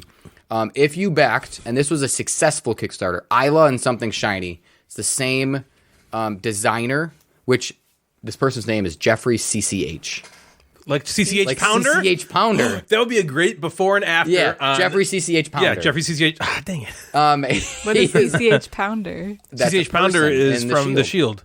Oh, Yeah. I She's watched The woman Shield. detective. In The Claudette. Shield. I don't remember that. Yep, Chapounda. Well, she's in like every episode, so you might you might not remember her. She's in every episode of The Shield. Well, I watched it You years know her if you ago. saw her. No, you'd know her if you saw her. You would. Oh, man. She's very distinct. Yeah. So, anyway, who's that? What's her name? again? Chapounder. CCH Pounder. Just look her up, okay? Okay. I don't know where CCH comes from. I'm not Don't quite either. sure. It must be a thing. Whatever. This is- Isla and Something Shiny was a successful, like, one-player, story-driven game, which was really cool. Okay. So this company reached out to me, and they're like, hey, we're going the completely opposite, and we're going to make this hidden movement deduction terror horror type of game. yes. And I was like, bring it. Yeah. The Kickstarter is happening in April, so very soon. Okay. I will get things out on Instagram and on our Discord. If you're interested, links will be available in places when it comes out, or you can just go on and you get notified. You go to Terrorscape, get notified. There it is. You know how to work Kickstarter. Don't be an idiot. Don't be an idiot. Like I said, hidden movement deduction game, which at this table we enjoy. Yeah. Now do you know who Claudette is? We fucking Yeah. love that. Yeah. I know Thank her. you. She's only in every episode. Well, is You that? might not remember. But that's like her real name in real life. I wouldn't It's have not her known real name in that. fake life or her fake name in real life. Well, we That's not were her name saying in it's the show. Claudette in the show. Oh yeah, I I am. still wouldn't know. Anyway. Like I was saying, at this table, we like hidden movement. Love, Yes, I would this even table say. loves I'd it. wager to say. Mine management is Natalie's favorite game of all time. That's it. Bitch loves that game. Nuns on the Run. Natalie loves running fuck from yeah, nuns. she loves Nuns on the No Run. one's ever played that. Letters from people have. It's a game Letters that- from Whitechapel is Not this Fury of amazing. Dracula. Fury of Dracula. People like that game Spectre Ops, which I believe is one of Spectre those. Ops. I've always wanted to play Spectre Ops. Yeah. Never played. Even there's one like boat one. What's the submarine one? We kind of didn't like. hidden but it was movement one? Battleship. Battleship. Nailed it. No, there's like two you. sides. It's like a huge board. Do you mean someone trying to like blow somebody up? Wasn't that Battleship. Yeah, no. He's talking about It's not- it's Battleship. Now we got fuck, it. what's that called? Captain Sonar. Captain Sonar? That's kind of like a hidden. Oh, Yeah, they're right. That is I that never is hidden played movement. that. Yeah. So anyway, Natalie. this one has a cool. This one has a cool theme. I wanted think. to. So this is a murderer chasing after survivors. Think of like this is a scary movie. This Yeah. is Hack and Horror. slash. Slasher. yeah. This is Chainsaw Massacre. Horror. This is horror. This is a movie. Florida game. This is It's a horror movie. Game's from Florida. This Florida game is a horror movie and Terrorscape. Okay. That's horror. So this takes place in a spooky mansion. Spooky mansion. Spooky There's boys becoming men And men becoming wolves. And so someone is a murderer in the game. That's a one moiterer. side is the murderer. The other side, the survivor is trying to run away from the murderer. Yes. Okay. There are two boards that are exactly the same. This is a top-down view of a house. Think of Clue. Yes. Looks like Clue. Other examples. Okay. Yeah. And other examples. Mansions of Madness. Each side, Mansions of Madness, each side has the exact same game board, which shows what the house is. And separating those two boards is a gigantic cardboard horror house. Is there a different word Horror mansion. that can properly illustrate the size of this thing? It is like my God. it's like a real size like a house. It's like an actual house. It's like you might have doll houses in your children's You could playroom use smaller than this. Right. It's fucking enormous. I feel like it's like 12 inches tall and like it's maybe her a favorite couple size. feet long. It's a play. It's a glorified player screen, It is. right? Right. It's a player screen, but it's all right. We're going to talk about things that are thick and long. Okay, it's like 4 Here we go. inches thick. Yeah. Okay, it's a foot tall. Yeah. and It's definitely not a foot and chode. It's half longer than it is wide. thick, but- And then on the end of it is the dice tower that connects. That's Yeah. so And cool. on the top of the house are things like health and other information that both Yeah, sides you can use it see. to play the game. This is the prototype. This is the pro. This well, is he said it's probably what you're going to borderline get. the final thing, but still. I don't want to stop you too much, but there's one thing I want to say that we're making it sound like this is ridiculous, and it is. But the cool thing about this is in most hidden movement games, one player has a tiny little map that shows what the other map is that they play on only themselves. And there's like a tiny little screen. And it just, the little screen that covers that. In this game, Jeff, as the one, got to play on the same exact size map and board that we did. Basically, this house just split the table in half, so no one has to worry about the other person seeing their side, and everyone just has plenty of space and has the same size stuff to look at. There's information that both people need to know, or both sides need to know, and they're either on top of the board or they're on the side where it's like, all right, you can see my strength, and so you're not trying to like grab information from other people or like, hey, how many of this do you have? It's like everything you need to see, you can see. Everything they need to see, they can see. Where was I? What are we doing? I'm sorry. Okay, no, we're dividing. Okay, so players get to go first. Okay, they have 3 survivors, no matter how many people you play with on one side. It is going to probably be a borderline 2 to 4, 5, I would say might be the cap. Players get to go first, and what they're doing is running away. They're in a house and the surrounding yard with a murderer. They need to evade. Mm-hmm. So if you're thinking of a horror movie, they're running from room to room, kind of hiding. Okay, as they go from room to room, some of them lets them search for cool items like a sword or like a med pack or some food. I don't know. You guys are on the other side. You're finding stuff. Okay. You're also attempting to find some keys. As soon as you find a lot of keys, it'll let you get out of the house, which was one of the winning conditions. And then after the players take their turn, the survivors take their turn, the murderer gets to take their turn. And because I was the murderer, I got like a deck of cards, which really dictated some of the stuff I can do. I have some generic actions like move and try to kill you. But some of my actions were on cards, like I can move a little extra. I had this cool thing that gave me plus strength when I fought. So the murderer also has to spend cards to take these actions. So you're kind of weighing this. Do I want to block this one? I can make blockades, which make you cause noise, all this kind of stuff. And the only information the murderer ever gets during the game is, did the survivors make any noise anywhere? So did they search too loud, or did they try to break down a barricade? That's all I know. So my board is basically me. I have this mini that was like me with a giant chainsaw. Yeah. Me moving around my board and trying to guess where you are based on noise. A very nice paintable which is a mini. Cool, yes, very paintable mini, and someone will get this to paint. Yeah. Yeah, the noise was really cool. I'll let I'll let Delaney paint it. Delaney's been painting. I know, she's real good. Cool. Right. So I'm moving around trying to find noise, and thematically, I think this is so cool because if you're getting chased and this is like a generic horror movie, you're not just running around this house like waving your arms around. You're going into a room and hiding. Mm-hmm. Right? And there were times where we were in the same room together and I didn't even know about it. Right. You're hiding under the table, right? Yep. I picture like the footsteps going by the thing or something. Yep. Terrified. There's also things that I can do where I can make noise to try to scare you. And that would like startle you and be like, oh, I know you're somewhere near me. And that was kind of cool. And the players know almost everything. The players have they know what room I'm in because I'm not quiet. I'm this big honking murderer lumbering guy. around the so fucking they know house. As I'm moving on my turn, I'm like, all right, I'm moving into the greenhouse. I'm moving into the reading room. I'm probably a library. I'm moving into these different rooms, and you're tracking my movement as well. And you play until something happens. So either the survivors get enough keys and then escape on their turn, or the survivors fix this radio, and then in a certain amount of rounds, someone shows up to help them. It's kind of like they fix the radio, they buzz for it, the people are now showing up. Or, as the murderer, I kill one of you. And killing one of you involves showing up in a room and searching, which means that I went to a room, I think you're there, and now I'm going to scour that room and find you. Yeah. That would be like if you've played Letters from Whitechapel, that's the arrest. That's the arrest button. You're in the same space, and you hit arrest, and you're there. And then when I'm there, I still have to fight you. I have a set strength, and it's not like I'm rolling versus you. I always have a set strength. Then the defender, which is the survivors, get to play some cards, which hopefully give them bonus, and then roll some dice to try to basically block it, which is a really tough thing to do, but it's also, you were facing a big, strong murderer. You know? Yeah, I was fine with that. I felt like when that happened in our play, because your guy was this giant man with a chainsaw, it should be ridiculously challenging for us to defeat him. Right. Or to defend him. Yeah. So, like I said, I was the murderer. Ryan and Natalie were the survivors. The production of this game is through the roof. Is so cool. They could have just went cheap on a lot of things, like just on a player screen. They could have made tokens, but they said they made minis. They have a little dice tower for you to throw it in, which connects to this giant house. Again, completely unnecessary. Is it overproduced? Maybe. I don't know what the Kickstarter price looks like. I don't know. Maybe there's different levels, right? Maybe there is one be. that has just standees versus It hasn't even minis. come out on Kickstarter. It's not even on Kickstarter not even yet. on Kickstarter yet. But April is when they're planning on going through. They've told me nothing else that it's been delayed or anything like that.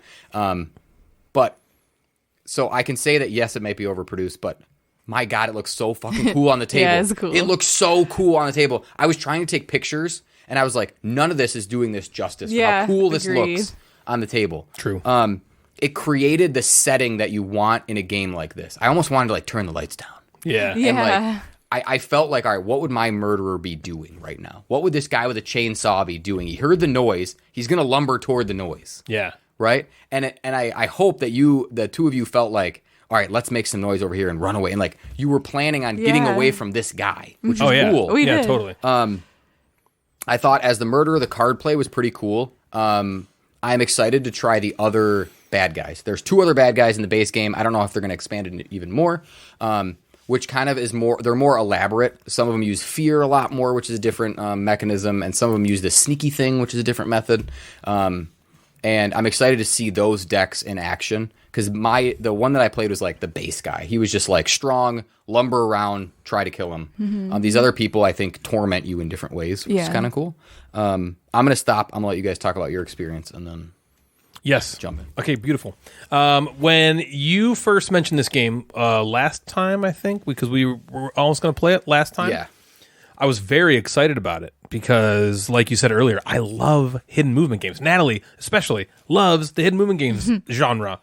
And so I was very much looking forward to playing this. And so when we finally got it played today, I think it kind of exceeded my expectations.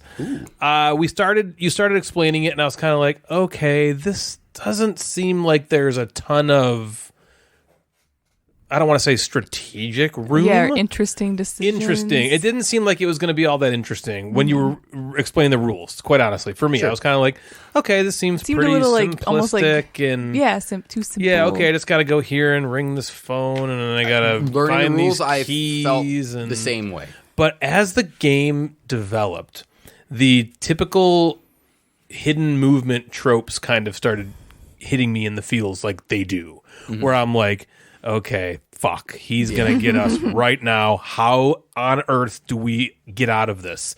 And then Natalie and I kind of like, Yeah. and then we figure out a plan that is kind of clever. There was a lot of those moments where I feel like we eluded Jeff. He has no idea because he's just feeling around in the dark. And it felt good. There was a bunch of turns where I was like, okay, we got to wait. Like, we got out of this situation. It's pretty cool. Yeah. Yeah. And Like, it felt really right cool. He's there. right there. Yeah. And we like snuck around him just so that we set him think on we're in the we set him on clear a different path. And that to we like, made not it to interrupt, I felt the same way where at the beginning I was like, I'm going to fuck you up. Yeah. And Yeah. then in the middle I was like, I don't know where anybody is. Yeah. And then toward the end I'm like, I'm going to fuck them up. Yeah. Like I kinda, Yeah. It's exactly the what happened to waves me. that was a cool feeling. Right. Yep. Yeah. When you first explained it, I was like, "This is going to be a little bit hard for the one player." And then when we started, I was like, "No, I'm wrong. It's going to be easier for the one player." Right. And then halfway through, I'm like, "I was wrong again. It is going to be easier for the other players." And then at the end, I'm like, "I was wrong again." Yeah. And then and so it felt but that pretty was cool. So even that in made that it way. pretty even and balanced. And I mean, the first play, you don't know. You're just Right. You're just, as Ben always says, you're pushing buttons and pulling levers. Yeah. And that's what we were doing, but I still felt like we were able to see the magic, maybe, of this one. And I really enjoyed myself. This made me say out loud a couple of different times, I like this a lot. Yeah. And that's how I know personally if I'm having fun. If through the game I'm like, oh man, this is great. Like I turned down, I'm like, this is cool, right? You're enjoying this? And she was like, yeah, because we were working together and it was pretty sweet. Now you mentioned that there are 3 characters that you play with every Yes. game.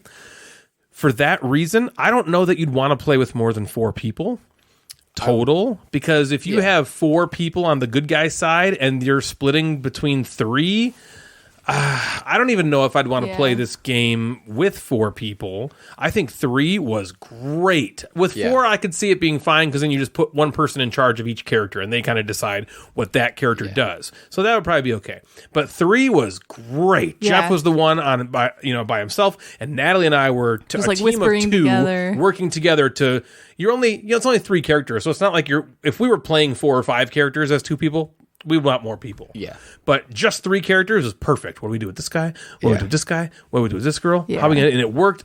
The strategizing we were doing was great, and all I the people really have, like, liked it. special powers. So here's like the base rules, but Yeah. each of the people break it a little. And the rules are very simple. So this is a game that I think you can get into very quickly. And you have this gigantic house that Jeff talked about.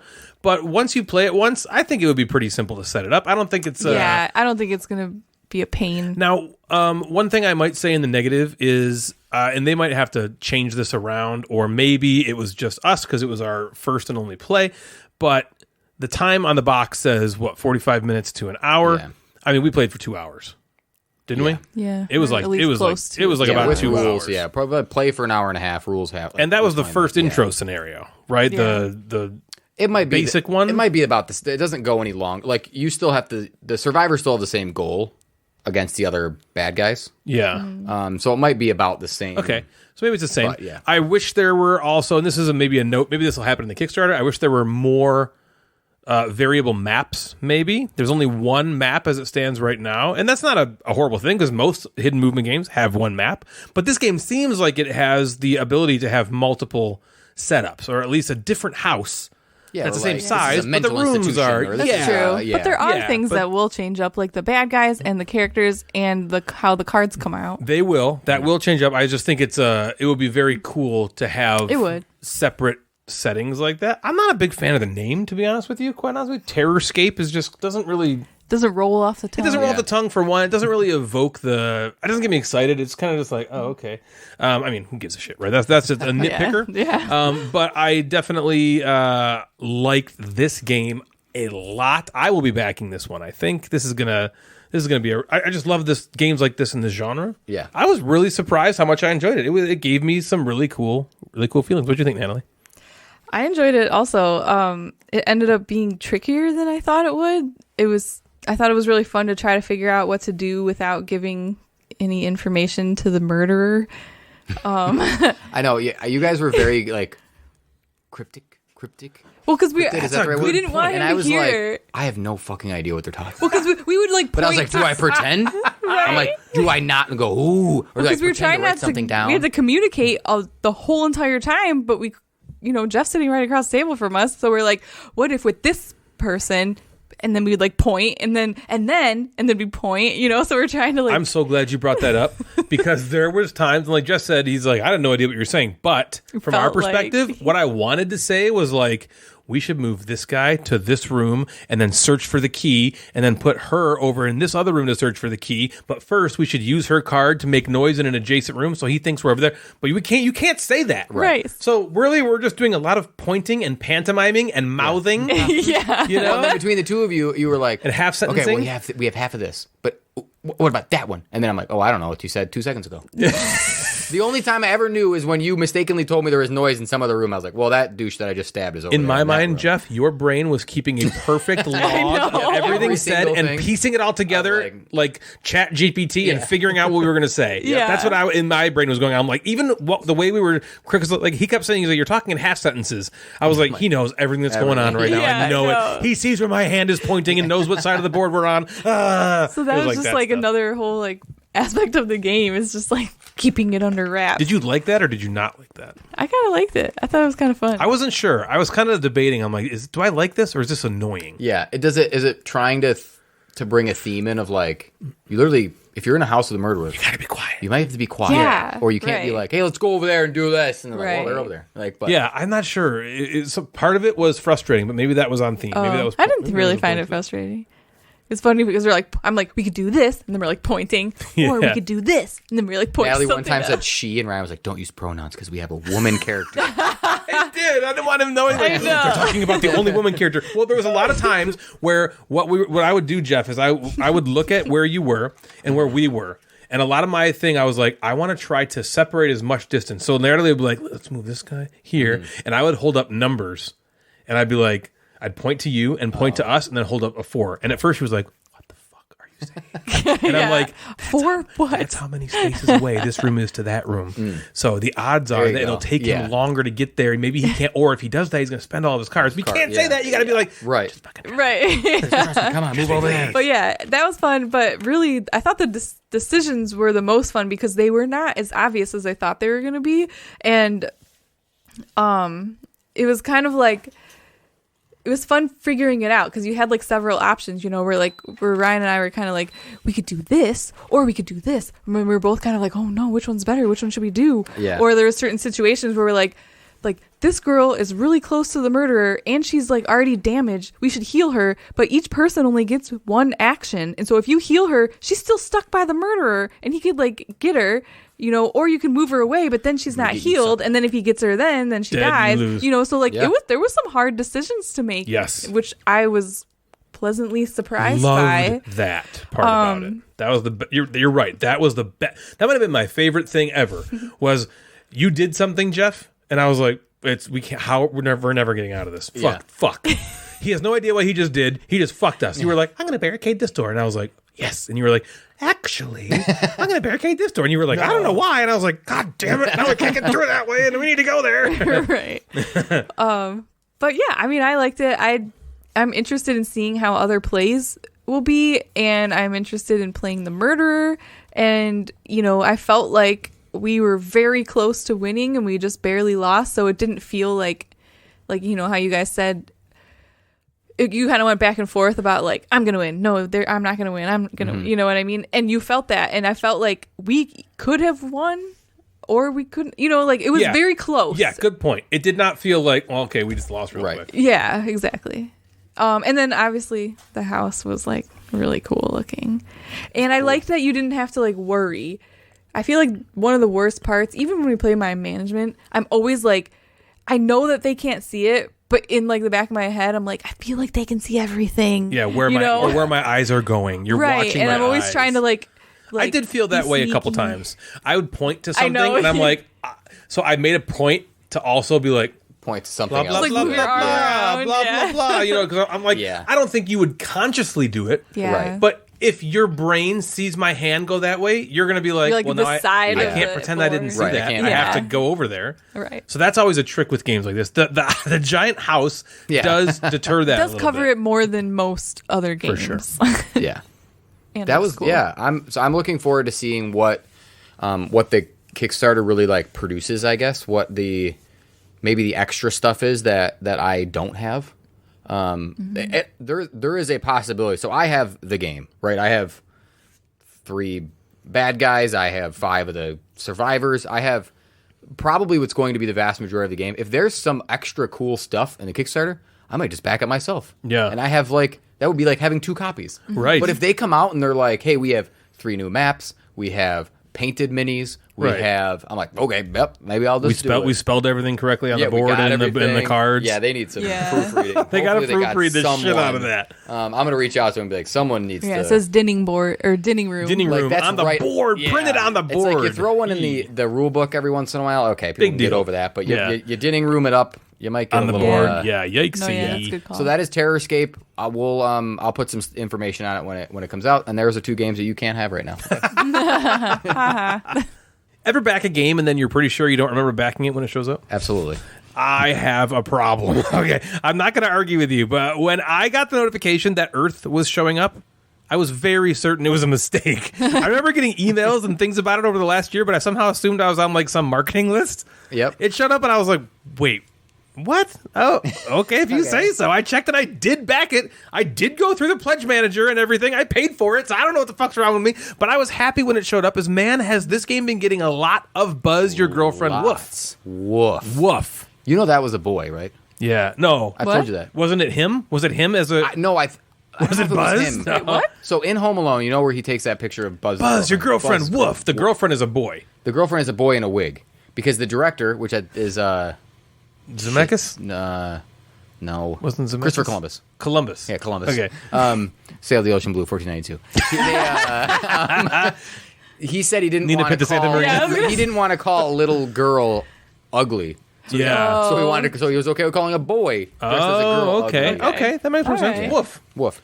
Here, elevator pitch time for Earth. Earth is a card-laying, tableau, engine, buildery type of game about the environment of Earth. Those words I like. Yeah. Yeah. On your turn, you take an action, like playing cards to your 4x4 tableau, or collecting resources, or watering plants already on your tableau, or growing the flora on your cards. The cool thing about this is when you take an action, your opponents also take that action. Only they do a weaker version of the same thing. For instance, if I take the action to play cards, I can play 2 cards to my tableau, up to, and then draw 4 cards from the top of the deck, keeping 1. The other players get to only play at most 1 card to their tableau, and then they just draw the top card from the deck.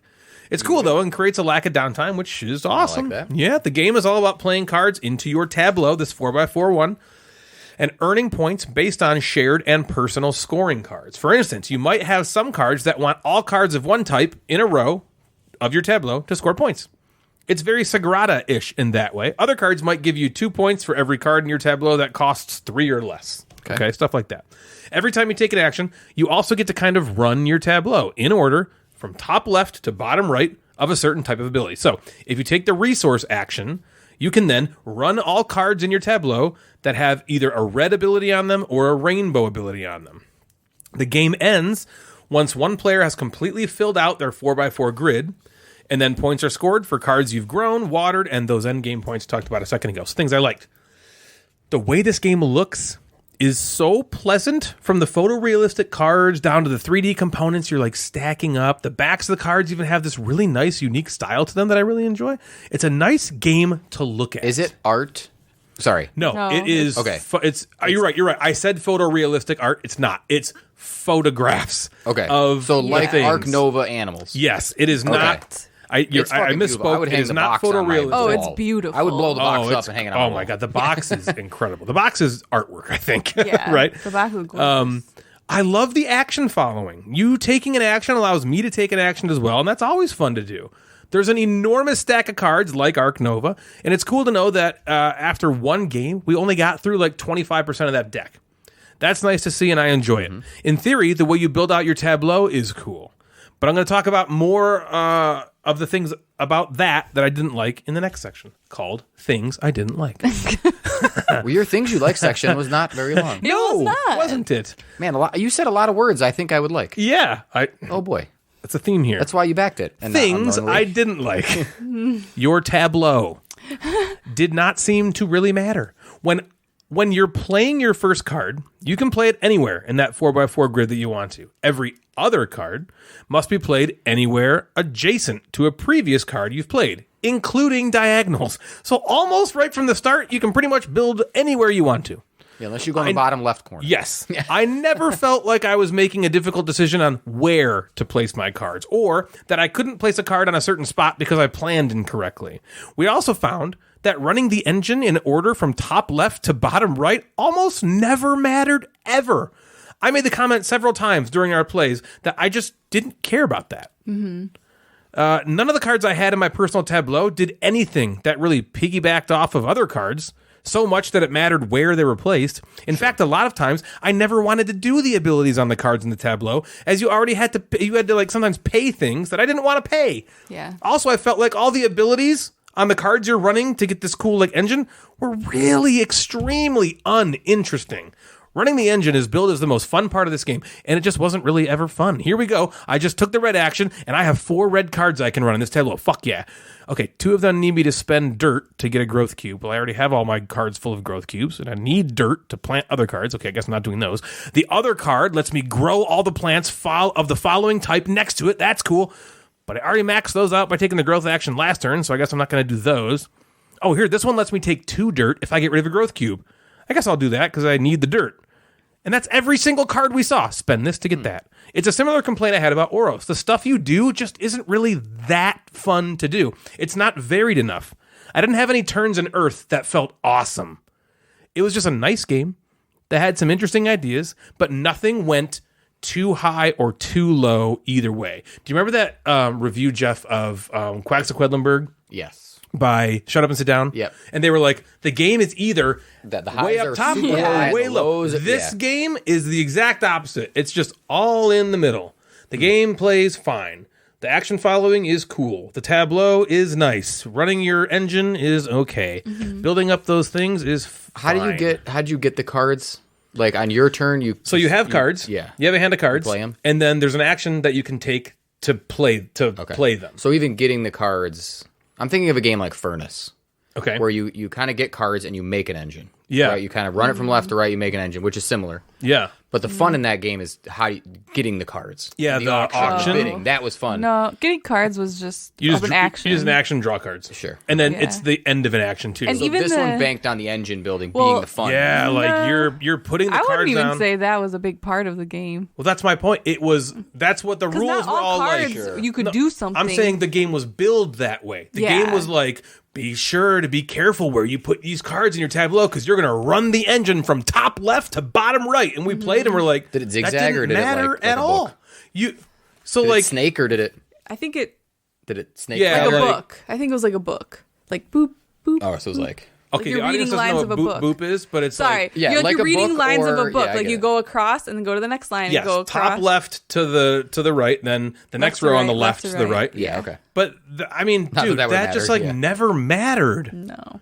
I never Well, was half the like, oh, cards I would don't love even to have play this stuff one, to but do I on can't it. do it because I got to play some. I don't know. We only saw 25% of the cards in that That's play. true. There's a chance that maybe we just missed all the cards that were different. But Yeah. every fucking card we saw, their abilities on them were just like, Yeah. you can get a Well, growth cube there were if you pay a dirt, and they were all like that. None of that is interesting. It's all just like, okay. It's again, I'm making it sound like the game is bad. The game isn't bad. The game exists in the middle, and I wanted a fucking high. Yeah. I wanted something to be like, wow, man, that was cool. We played this game just now called Terrorscape, and there was a lot of moments in that game where I was like, that was fucking sweet. We just evaded Jeff.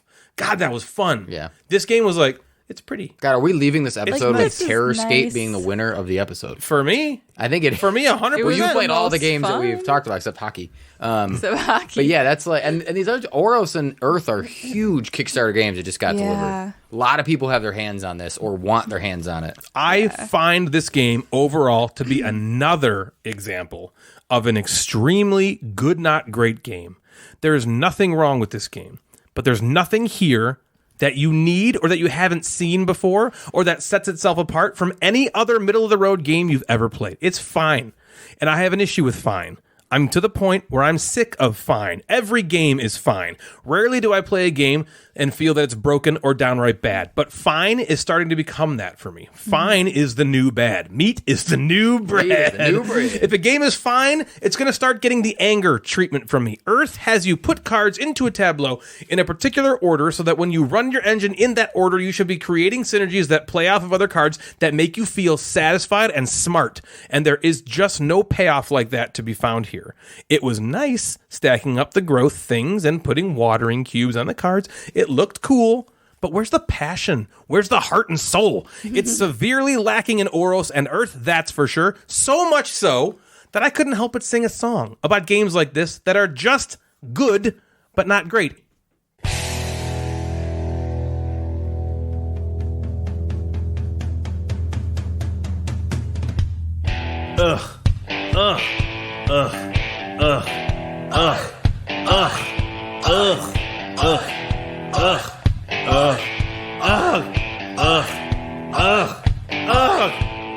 This game looked great at the outset. Watched rules on my TV screen.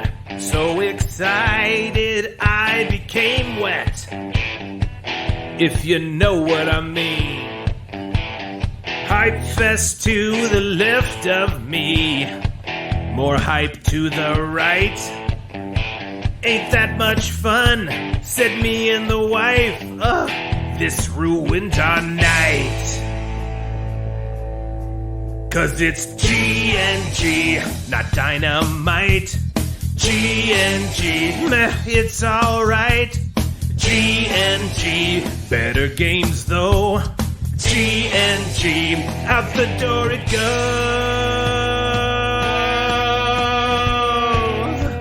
It's just G&G, you know? It's good, not great. It's just good, not great. It's pretty clean, it's mighty serene. This looks so good, man. But it just isn't that much fun. Understand? The rules that I taught her, boredom now rife. She's asleep on the floor, oh, fuck my life. The game night is now blown.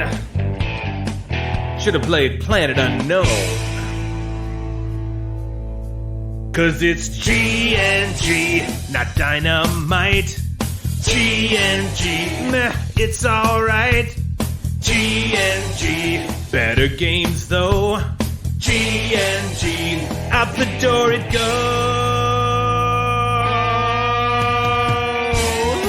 It's just G&G. This game's not even that good. Everybody said it was great, but it kinda sucks. It's not bad, but I just don't want to play it again. Why did they say it was so goddamn good? Ah! G&G, G&G, oi, oi, oi, G&G, G&G.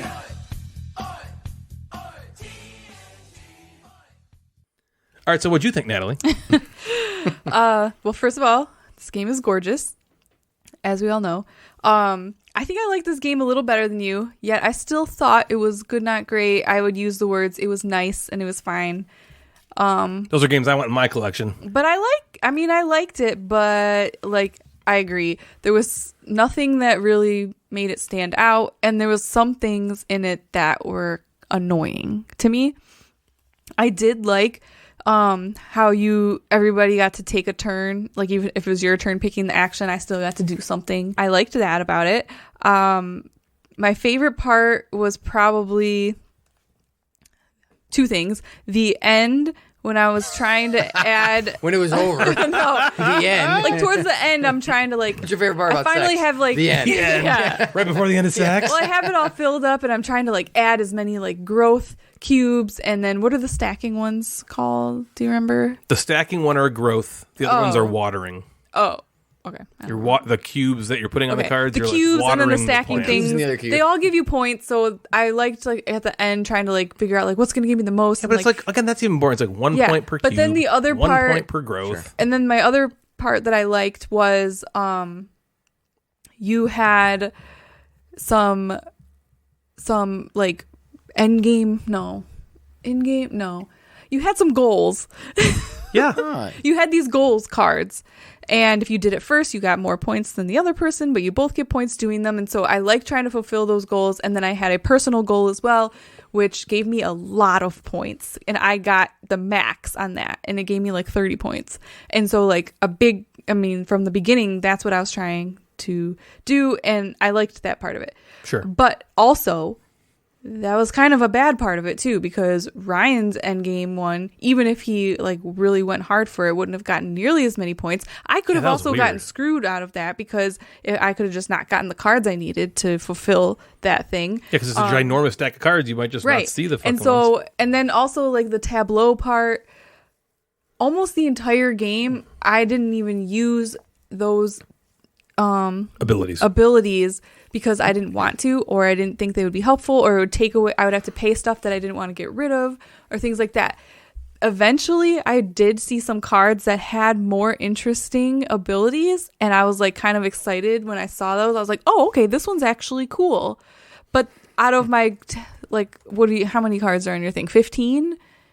Yeah, I think 15. In your tableau? Yeah. It's 16. Oh, 16?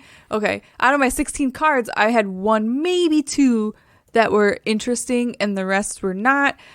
There was also some cards where, like, you get an immediate action when you play it, and one of mine was like, get, like, I don't know, 7 cards. So I like drew 7 cards, and they were all the same type, and they all had very similar abilities, and I was like, this fucking sucks, because I was like, this is not helping me fulfill anything. They're all exactly the same. So, like, I'm not excited about them because I don't really want any of them. So that was kind of annoying. And then another thing that was kind of annoying about the cards, because it's of the randomness, is that at the end of the game, Ryan and I were talking about the cards we had, and he had some cards that gave him some end game points. And I was like, look at my hand. I have so many cards in my hand. There's no hand limit. There's so like 10 or 12 of this type of card. Not one had an end game possibility. I never even saw that. Sure. And he had a bunch of them, and he got like these end game points from it. I know, but I'm just saying, like, that's kind of annoying. Like, I didn't even know that was a thing that you could do. And I had so many of these cards. Those words are like, so I went on and read, people are loving this game on BGG. Oh, it's getting so much love. Yeah, and not just Instagram love. Like, it's getting Board Game Geek love. And there's some angry nerds out there, but people are liking it. But games like, people are talking about liking this game like Terraforming Mars. No, it's a big deck. I wouldn't Wingspan compare and stuff like that. But your complaint about the cards is like, that's the same complaint that those big deck of card games have. Yeah. Right? Where I'm like, all right, I'm going to draw 4 cards in Terraforming Mars, and none of it is anything I can even play. Mm-hmm. Yeah.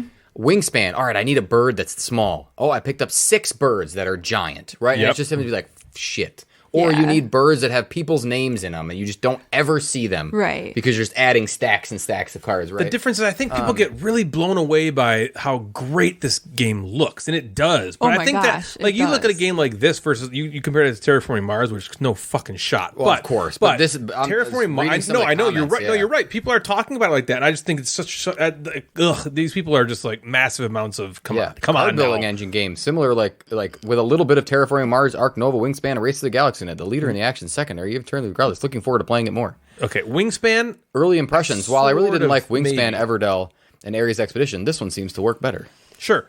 Okay, so those comparisons are more apt. I'd be a lot more. It's definitely more like a Wingspan, Everdell. It's more along the lines of those than Terraforming Mars or Arc Nova. People are comparing it to Arc Nova because it's got the animals. Yeah, and because it's got a gigantic fucking stack of cards. That is where it starts and stops. This game is nothing like Arc Nova. It's nothing like Terraforming Mars is 150 times better than this game. Like again, this is all personal opinions. There's people in the Discord, Shelly for one, who's in love with this game. That's awesome. That is so great. I'm so glad this game is not fine for people like Shelly or all these people on BGG. That's fine.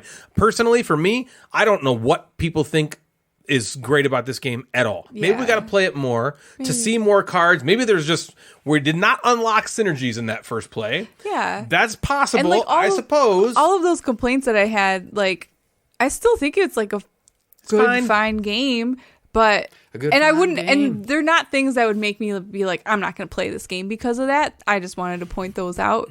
Did you play it with No, this was just the two of us. And people like the 2 is the ideal player count from what I'm seeing on. It had a nice length of time. I just can't see us ever being like, ooh, yeah, that was fun. Let's pull that out. Exactly. Because we were just kind of like, yeah, that was good. This thing from Tool on Board Game Geek says it's fine. I was expecting more interesting interactions among the card abilities, and there actually were. It all works, but it just feels somewhat bland. 100%. Exactly. That's it to a T. The only thing that isn't bland is how it looks. Yep. The only thing that's not bland, and the following mechanism, I think, is the best part of the game. I think that if I were to say one thing was better than Good Night Great, it was the following, because it's fun when you're like, I'm going to take this guys, we're like, oh, cool, I can do something that sets me up for my turn. Yeah. It's just the stuff that you're setting yourself up for is just not very good. Right. Mm-hmm. Or even like some of the goals that were like, if you have cards in one whole row that are all the same type, you get, those are some of the end game scoring for that or whatever. And so like that part was kind of, I mean, it's nothing new at all, but that part was kind of like, ooh, like, okay, I want to save space for that, so that was interesting. Yeah, a couple GNGs for us, for sure. I'm not, they're going to be gone. Sure, yeah, of course. They're out of the collection. Yeah, I could tell. Just the first couple they'll be going to upkeep very soon. That they will be gone. Or if someone in the Discord really, really wants one of these games, probably more Earth than Oros, but hit me up and we'll work something out. If you're looking to support the show, maybe consider flushing your money down the Gamecasters toilet by way of our Patreon page. There are 4 different tiers which will get you access to behind-the-scenes content, exclusive content, or content ahead of time. You will also get swag that nobody else has access to, and just the opportunity to help out and support a podcast which you sometimes listen to. We have amazing patrons. Thank you so much for your support, guys. If you'd like to donate to help us pay for things like hosting fees and that blank that Jeff's had his eye on, please head on over to patreon.com/thegamecasters to help out. The Gamecasters Twitch account has relaunched, and we're live every Tuesday, Thursday, Sunday night, streaming board game and video game content and having a blast talking to all of you. If you just simply can't get enough Gamecasters in your day, please consider heading on over to twitch.tv/Gamecasters and give us a follow and maybe a sub. I have the best time streaming for everyone, and it's just a super fun place to unwind after a long day and watch someone who is trash at games play games. Come hang out and engage with me in a way you never thought you had to before, but I'm sorry, you do. Twitch.tv/Gamecasters. Possibly the best way to interact with all of us, though, is via our Discord server. If you go to the Gamecasters Instagram page, you can check out our link tree in our bio to get access to our server. It's a great way to engage with all three of us on a daily basis, as well as meet a bunch of like-minded, awesome people. So check out our Discord server. So, you guys, let's find out what poor, defenseless little game Natalie wants to stomp on in this episode's Board Game Beatdown.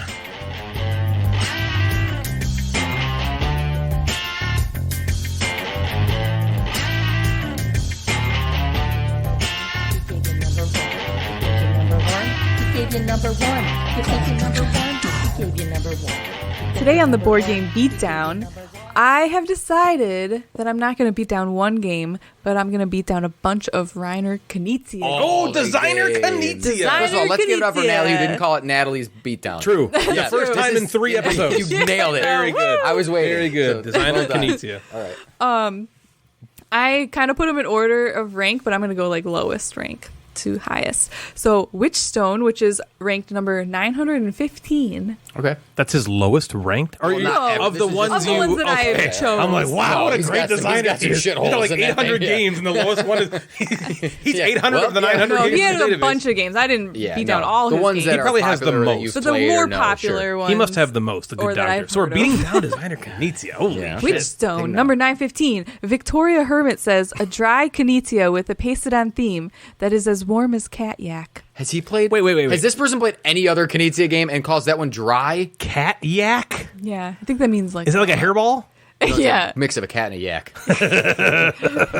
And they're not dry. They're wet as fuck. Yeah. How is this Cat like yak. Witchstone has probably more theme than a lot of other Knizia games. Yeah. Have you ever played like Also, is pasted on theme not the laziest Yeah. I know. critique to give a Every- fucking game? Yeah. These are games. They're fucking abstracted versions And already. you're giving them a low Every score theme is because of pasted the on. theme? Like, what about the gameplay? That's way more important. But Well, no, a lot of people really, really like theme Yeah. integration. It's Okay. just that's the laziest fucking Yeah. critique you can levy against It's a like, Euro at least game. it's like witches and something trying to be again. He could have Yeah. made trading in the Mediterranean. And it's got colors where most of the games yeah. doesn't. That's true. Blue Lagoon is number 835. Good game. Clumsy Natalie likes that Dad game. says, Clumsy Dad? yeah, Clumsy Okay. Dad. These is no way. This is 8 and up. This is a super dork, super dry game that is not a chill lagoon, but a nerdy geometric positioning game like Samurai. Wanted to like, but this game is totally mismarketed, not family friendly, very dorky scoring, snooze. Is this Dorky. one sentence? These is Geo positioning kind of These sounds like a sexy nerd. Plus, stuff. you can't say dork and then follow it up with geo positioning. What is I know, this? it You're sounds the like, dork. It sounds like What two nerds having sex. This is super dork. This game. Okay, so this game is We are super definitely dork. fucking. And it's Remember very when Natalie dorky beat scoring. the crap out of us in this game? Yes. By like millions. She demolished She was at my us. house. And then she was like, yeah. oh, that was fun. yeah, she's like, I like that one. Yeah, you won by 800. Right, Blue La Fuck. Natalie was the Blue Lagoon. Yeah. Beating us up. Medici is number 622. Good game. I have a few for this one. Lariana says, this game is so bad and boring. One of the problem is that it is a game for mathematicians. You must be able to calculate the value of a hand in order to bid correctly, but that is way more too complicated to do. Way more, too. Way more. At least in Ra, you have 3 tokens with a printed value on it to use for bidding. You might not know the exact value of a hand, but you can know approximately what it's worth. So use predetermined values is easier. Okay. Johnny Backflip says, Yeah. Johnny back. Johnny was in here, Johnny Backflip. I really like math in games and auctions too, but this is just a mess of a game. A soul-crunching pile of sadness that me and my group never want to play again. This is Medici game- still? sorry, what game is This that? is Medici again? Medici. Okay, you think Johnny Backflip is friends with Chud Munson? 100%. Oh, yeah, totally. Hey, Yes. Best hey, friends. Chud. And It's me, together, Johnny. they're Johnny gonna Backflip. go. They're gonna go out drinking with crack and be Johnny tripping. Backflip. Yeah. And then about Johnny Medici, Almost Meek says, I completely loathe this game. The graphic design is terrible, and my brain recoils in pain just thinking about playing it again. Recoils in pain. Is that like a brain freeze? Yeah, You're like, oh, it's recoiling. yeah. Shot and Totten is number 394. Okay, I don't really like that game very much. AJ Brandon says, this is just not for me. I'm sure many people will love it, but personally, I think this is a headache in a box. Okay, yeah. Headache in a box, Yeah. okay. Sin Trader says, wife likes it, therefore it sticks around. I get the same enjoyment out of this game as watching water boil, but at least after that, I probably get to eat something. Have you ever watched Water Boil? Yeah. It takes forever. I kind of like it. What? Well, it's cool. Not the 'cause watching. bubbles are on, I like the boiling side. point Yeah, it's part. like the, Also, like did you guys watching know it. that it's not true if that a watch pot never boils? It will. it will at some point. You can just keep watching it. It It does will feel boil. like What a it takes stupid ass longer, saying. though. Yeah, I've done it. Seen it. Motherfuckers, it Seen works. Yep. Well, it doesn't take as long as you think. You It just Eventually stand there and it'll takes the look at it, same you amount of think it'll time as if you never don't boil. fucking watch Think it. heat just doesn't happen when you Stupid look at it. You stupid fucks. fucking idiot. Half-bearded freaks. Your lover Lost Cities is number 327. That's the Called username? Your lover Lost No, Cities. but Ryan loves this game and I don't. Lost Cities is so fucking so good. I played it like if I logged phone plays, I would have Hundreds of plays of this game. It's so good. It's so easy to play on my phone. I've also good. been playing There the holy is- mess out of Marvel Snap. I'm still, going by the way. to get really. I can't stop playing it. Damn, that's Designer Knizia? Yeah, I'm going to guess if someone has a complaint about Lost Cities, it's going to be the scoring at the end, which is weird. You start like negative Yeah, you're on 20 negatives, and yeah. Lala Palooza. Papala Lala Impala. says, I suck at math. There you all go. it says. Yeah, the that's complaining why. scores. Yep. The phone app does it for you. It's That's great. cool. Oh, Yep. nice. Again, this is Lost Cities. Myoman says, everyone but me loves this game. Because of my horribly bad luck, I lose by at least 150-point margin every time, no matter who I play. Okay. Just so you know, Guaranteed. if you're losing by 150 You points, suck. it is now not luck. Yeah, no, you Yeah. suck You at just it. It has stink. nothing to do with You're just luck. not You good. suck. It's bad. Techno Merc Suck. says, You are bad. lipstick on a rummy pig. A rummy pig. Rummy? Wait, how is it like rummy? It's not. It's not. I don't know. You're playing rummy wrong. Yeah. And Great Red Warrior says, as my good Is that a friend... vagina That's thing? kind of gross. Yeah, I don't know. I don't like that. As my good friend Joey says, it's not a game about winning, but about making the other person lose worse. I've tried it lots of times, but I must be missing something. I always lose, but then again, so does everybody else. Yeah, it's a heads up game. It's a direct. Yeah, you're Dueling taking game. cards sometimes direct immediately away from the other player. Yeah, Trying to, Joey. trying to Good point. Yeah. Joey, your friend Joey. Joey. Yeah, freaking Joey. Go hang out with Johnny How Back. you doing? Yeah. How you doing? Samurai is number 249. Great game. Simon Mueller says, very similar Bueller. to tic-tac-toe. You're trying to outthink your opponents, which results in utterly boring tile laying practice. What? It's just like I've never tic-tac-toe. played Same, Samurai. the same fucking Totally. game, Jeff. Same game. Tic-tac-toe is designer. tile It's laying, exactly right? the same game. That's a tic-tac-toe. He did. So. The Jackster says, so Hey. dry you feel the dust in your mouth. That's funny. That's Ooh, good. Jackster, you gonna go hang out with Johnny That's Backflip? good. Let's go. That's better than Call it Jackster. pasted on theme I of know. tic-tac-toe. Blue Harvest says, it's fun to quit this game. Oh, That's stupid. way to go, so nerd. That's stupid. What a dork. Got him. Zet says, watch The Last Samurai instead. Just watch it. Is that with Tom Cruise? I think we shouldn't Tom even Cruise the comment. last That's how samurai? stupid that comment was. Was he the last samurai? Yeah. No, I haven't been on. Cruise Did that make sense that he was the last samurai? It would. Okay. Last Samurai is just a Caucasian man. Just a white man. Yeah. Scientologist white Yeah, man. makes sense. My City is number 220. Okay. Man, I'm a almost good done one. with that. Yeah.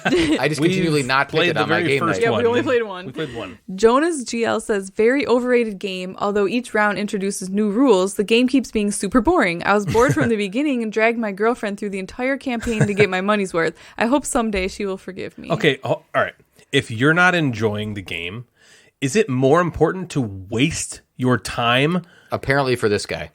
This guy, first of all, He'd rather get that his game- $35. That game is Right, it's not that $35. much. He'd rather get that and And he played it 30 times. he wasted the resource that's way more valuable than Right. money, time, his own Hours and fucking hours. You can time. play of like his life. 5 or If 10 you and get your don't money's like worth. it, listen, you don't have to. Here, all right, your money is going to come and go roll throughout it your away. whole fucking life, okay? If you don't like something, just don't play it. You don't ever have to feel like, well, I spent 35. That money's fucking gone. Right. And Sunken because costs, economics. you are never in 2 weeks going to be like, you know what?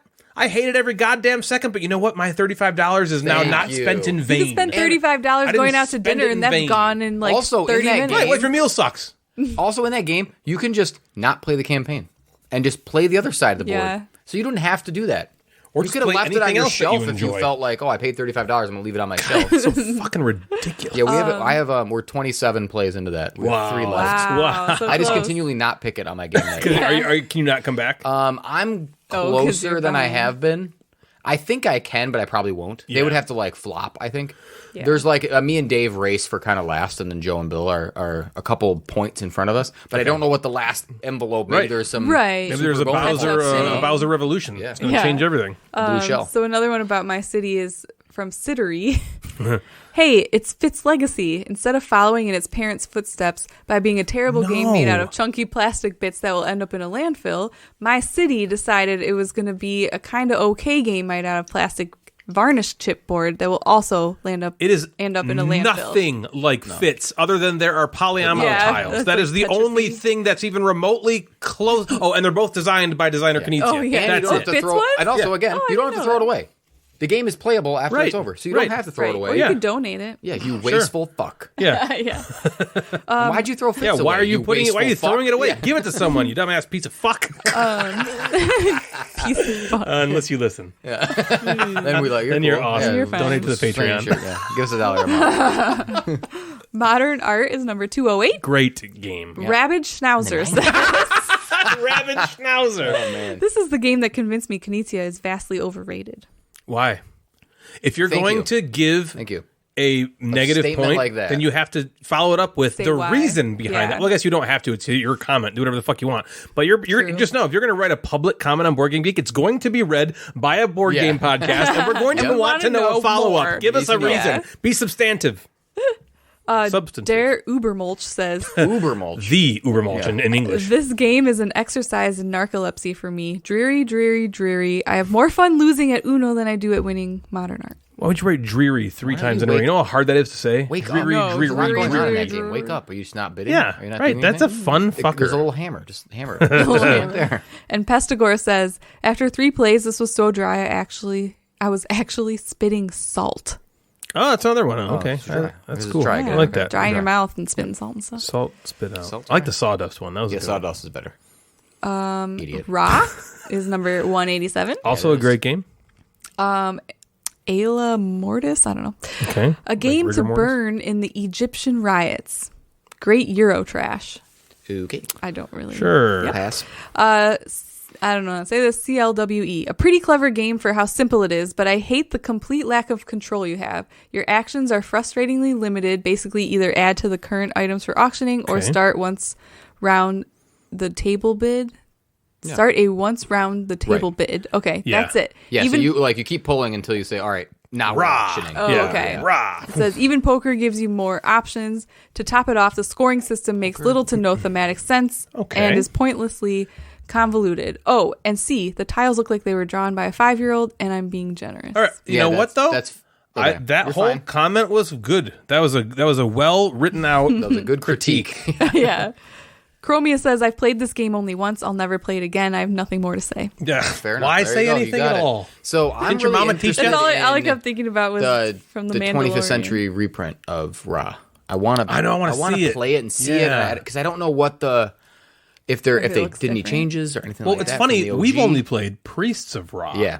Which I don't know why he bothered doing it. According to Bill, I think they're almost exactly the same yeah. game. So, like, why? What was the point of it? I don't know.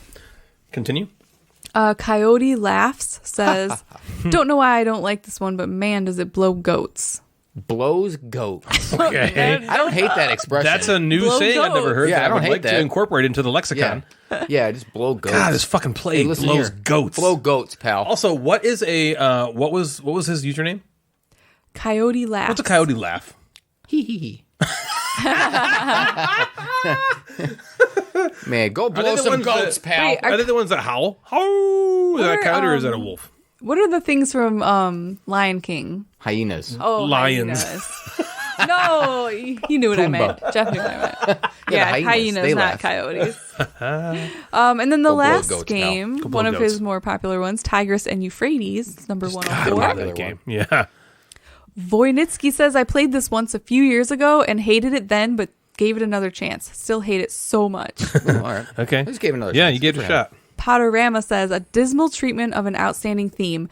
When That's an outstanding. When will Reiner Knizia get it right? He has made a half dozen or so civilization-making games, none of which succeed as well as even Settlers of Catan in giving you any sense of civilization building. I'd rather perform a second derivative calculus than stare at any more of the fairly ugly, abstract pieces, while I wonder again why I would care about the utterly abstract and pointless rules for chit-laying, which make up 99% of this game. Listen here, you goat-blowing motherfucker. Up and blow some goat. If your top civilization building game is the Settlers of Catan, fuck off. Yeah, shut up. The whole time you're reading that, I just want to be like, shut up, nerd. Shut up, you stupid nerd. Go blow goats, you piece of shit. Go laugh like a fucking coyote. And then Wall Waster says, Johnny Backflip. Is this just a classic because people can feel smart when they understand the difference between internal and external conflict? Okay, that's a good point. That was a little convoluted. It's kind of ridiculous, but what a great game. Game's still great. Just because you're stupid enough to not know the difference. You just gotta fucking try. Yeah, just try a little bit. Try. Smooth it over slightly. Yes, you can. Yeah, you can. You can. I can't read these. No, yes, you can.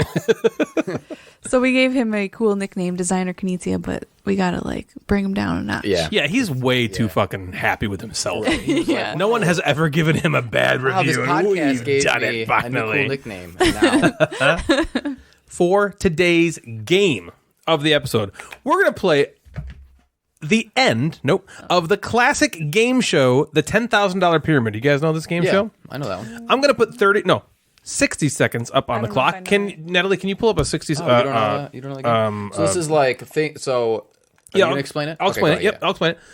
Jeff and Natalie are each going to go through as many categories as they can in 60 seconds. If you don't know this game, what I'm going to do is I'm going to read answers that will get Jeff and Natalie to guess the category.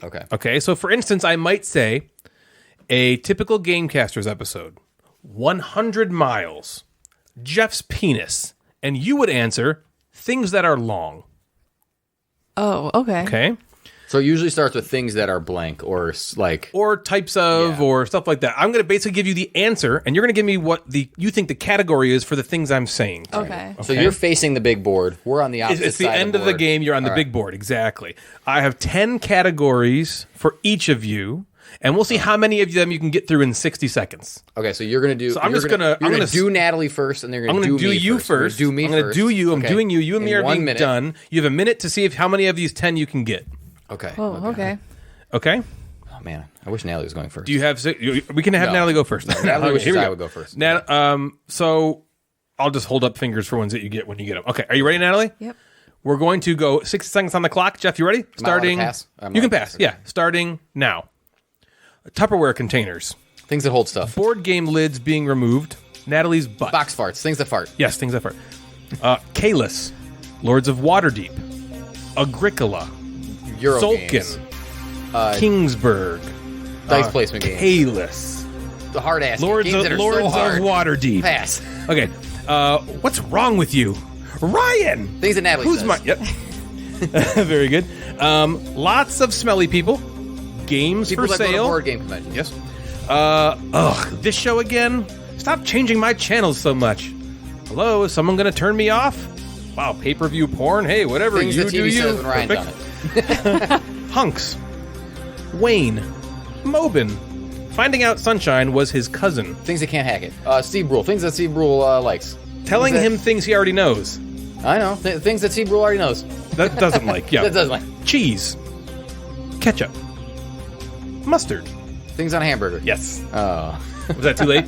Got it. Okay, that's 6. Good. You did good. Not bad. The one you passed on was worker placement games. Oh, okay. Oh. All right. Kayla, Swords of Waterdeep. Yeah. All right. Are you ready, Natalie? Jeff got 6. Expecting to do well. He came in hot there. I'll read the ones that you didn't get after this is over. Okay, you ready? Yep. You gonna set the timer? Sure. And go. Mosquito buzzing in your ear. Annoying things. Yes. Book readers. Fireworks. Cool people. When there's no player aid. Things Jeff hates. Yes. Good one. Dell. Acer. Computer Apple. brands. Yes. Hey, feed me. Hey, let me outside. Mackers. Hey, get away from my house. Oh. Hey, pet me. Hobbs. What? Things the dogs would say if they could speak. There you go. My Yeti. The little piano keys. Ta. Black thing. Oh my god! Why'd you let me Things do that are black. You guys. Short ones. Long ones. Circumcised ones. Penises. Yes. I have the best job ever. I gotta support these two all day long. LOL, he can't unhook me to save his life. I have the best job ever holding these two. I gotta support them all day long. Ryan's underwear. Lol, he can't unhook me to save his life. Boobs. Things a bra might say. You guys tied. Oh, man. 6-6. Remember the black one? Yeah, things that are black. Oh. Now they're just like black. No. Yeah. Things that are black. I thought that before you said top two. And then you said that right when I was saying it. I know, it's and I was okay. like, oh. All right, so here we go. So here's the ones that I didn't. That Jeff. Here, let's see if you can get these ones. All right, Danny Tanner, Phil Dunphy. Dad, TV dad. This is for Jeff. Oh, I thought it was both of us. Sorry. Do them together. Do them together. Okay, do them together. All right, here we go. Ready? The next one. Whoever gets Do it. them together. Man, I have a foot fetish. Damn, dog's always laying on me. Vacuuming me is like a full body Things a rug would massage. say, a carpet would Carpet would say. Yep. Wow, that's a huge one. Time to go to work. Wonder if Janet knows where I've been. Why doesn't he clean me better afterwards? Things Ryan's dick would say. Someone's penis would say. Wow, that's a huge one. It's a sideways one. Time to go to work. Sideways. Does Janet know where I've been? I feel like she's been God. using me on Amazon boxes. Why doesn't he clean me better after this is done? I have no idea. Things a boot knife might say. Oh, okay, I get it. All right. Let's see. What did we miss? Here we go. You got types of penises. You got things that are black. Okay. Breakfast food. Steak. Taking down the government. Hunting. Manly. Building a canoe. Ron Swanson. Oh, things Ron Swanson would do. or Yeah, want you, to do. you can't just say the word. I know you've I never, don't know you've never the seen show that show. you're You've never seen the show. You're giving me the category. Yeah. Things Ron Swanson would Perfect. say. Yes, you got it. Okay. Every man in existence. Cooking an egg. Adding 2 + 2. Simple things. Yeah, things that are easy. Yeah, things that are easy. That's good. Yeah. And then the last one. Guitars. Violins. Instruments. Harps. One specific type of cheese. String instruments. Yes! No, just things that have strings. Oh. A cheese is not a string, and string cheese is not an instrument. Damn it, Natalie! What are you playing? I should I give play this the to string. Jeff. I play the cheese. I play the cheese harp. That was the That's new for me. $10,000 Yeah, you pyramid. got it. You did great. You guys tied. Very good. That brings us to the top 5 of the episode. That comes to us from Gamecasters listener Ta, who we just found out a factoid about, and he thought it might be fun for us to go through our top 5 games that are about 5 to 10 years old or more that we haven't played before. So maybe a game that you probably should have played but just haven't for whatever reason. Okay, sound cool? Let's go me, Natalie, and end with Jeffrey this time. Okay. All right. Did I say it's starting with me? Yes, I did. Okay, so number 5 for me, a game that I haven't played that I really want to. That is. It's a little older than a decade, okay? This is a game that came out and published in 2011. Ooh. I've had it. One of the reasons I don't play it so much, it's been in my collection almost since that time. Probably not quite, but really close, and that's War of the Rings 2nd Edition. Oh, you've been... Yeah. Yeah, I've had this game for years and years and years, and I have not played it, and it's driving me crazy. And you know what's funny? I think Natalie is making her list right now. No, I have. I'm just putting it in order. Okay. I have. I see her she's looking games. at. She has to look at the whiteboard like, oh fuck. Yeah, what what's else is up? there? Okay, Oh, God, the what reason I did that was because you were like games I want to play, and for me it was more like games that I like feel like I should. That's I have fine. both of those on Yeah, my list. Okay. I kind of do absolutely. too. Yeah, I kind of have both those. That's as why well. I was like, oh shit, did I do it? Right? Yeah. So number not. 5 for me is War of the Rings 2nd Edition. There's no wrong way to do it. Natalie, what is your number 5? Oh fuck. Oh, fuck what? Okay. You want me to go? My Oh, number I just 5 told you the order. is Settlers of Catan. Wow. Not that I necessarily want to play Right, that, but I feel like that's Yeah. such a classic Right, it's game. one of the big and then 3 like game everybody games. talks about it, and I'm like, I don't really even know what that game's about. Don't worry about it. Right. It's not that fun. And so, but I've never played it, and I feel like It might have been fun. as a gamer, I probably should. Should we just get it real quick and then play it real No. quick? If you play it, I think you'll be disappointed. I think so too. Yeah. But if I it was think your so, first too. game, Yeah, outside you'd be like, of Monopoly whoa, Scatter, we get to you might be like, trade cool. we get to trade things with each other and Yeah, build and you're stuff building on routes and you're rolling hexes. dice and you're Longest road, I win. Yeah. Neat. Yep, neat. Longest for Jeff, what about you, man? Number 5. My number 5 came out in 2017. This is a game, again, I don't feel like I'm jonesing to play, but I should have played this game to make comparisons to other games. And it's Dinosaur Island. Yeah, okay. And I don't necessarily, I'm not like, I need to play this right now. Yeah. But, like, there's other games that's similar to this where people are asking me, like, oh, is this better than Dinosaur Island? Yeah, you Specifically, played. You got Dinogenics. Dinogenics. We're like, is Dinogenics better than Dinosaur Island? I'm like, probably. Maybe. But I haven't played I don't know Dinosaur yet. Island. And am I just too far past to play it? But if someone had it set up, I'd be like, cool, let's try it out. Let's try it. Yeah, we didn't love it, but we only had one play of it, and I remember the teach didn't go so well, so we were confused. Yeah. So a lot of that kind of hinders the play, I think. But I think it's kind of been waning. Yeah. And my preamble that I missed, so my post 5 amble, is there are a lot of games in the last 5 years that I want to play. Like Really? New games. Yeah, newer games. But this list was harder, and there's also very old games where it's like, I should have played. right. I should have played this game by now if I'm doing a board game podcast and I'm call myself a board gamer. Why haven't I played X that's this old? You know, like if you haven't played, you know, like a Puerto Rico, which is way older than 10 years. Yep. But that would be a game in that category. I've played Puerto Rico, but I was finding games on both ends of that, and it was hard for me to find that 5 to 10 years. Because also, we've played a lot of games. Yeah. I went through like the top 600-700, and I'm like, I've played a lot of these that I want same. to play. Anyway, that was my preamble, and then pretend I said Dinosaur Island, and then Post-amble. Gotcha. Okay. Number 4 for me is a game that came out in 2006. So, again, older than a that's- decade. yeah. But it had its reprint or its like newer edition that came out much later than that. And it's Through the Ages. Yep. A lot of Chavados. That was one Big that I was Daddy. going to put on my Yeah, I list, but I was thought like, you maybe might that's a little have too said old. But that. yeah, Through the Ages is one that's one that's like, you're a gamer, haven't you played Haven't that? you played Through the Ages? Right. Yeah, and I think the app implementation is where people are like, just play the app. Yeah. Because it does all the bookkeeping for you. So I might, if I do it that way.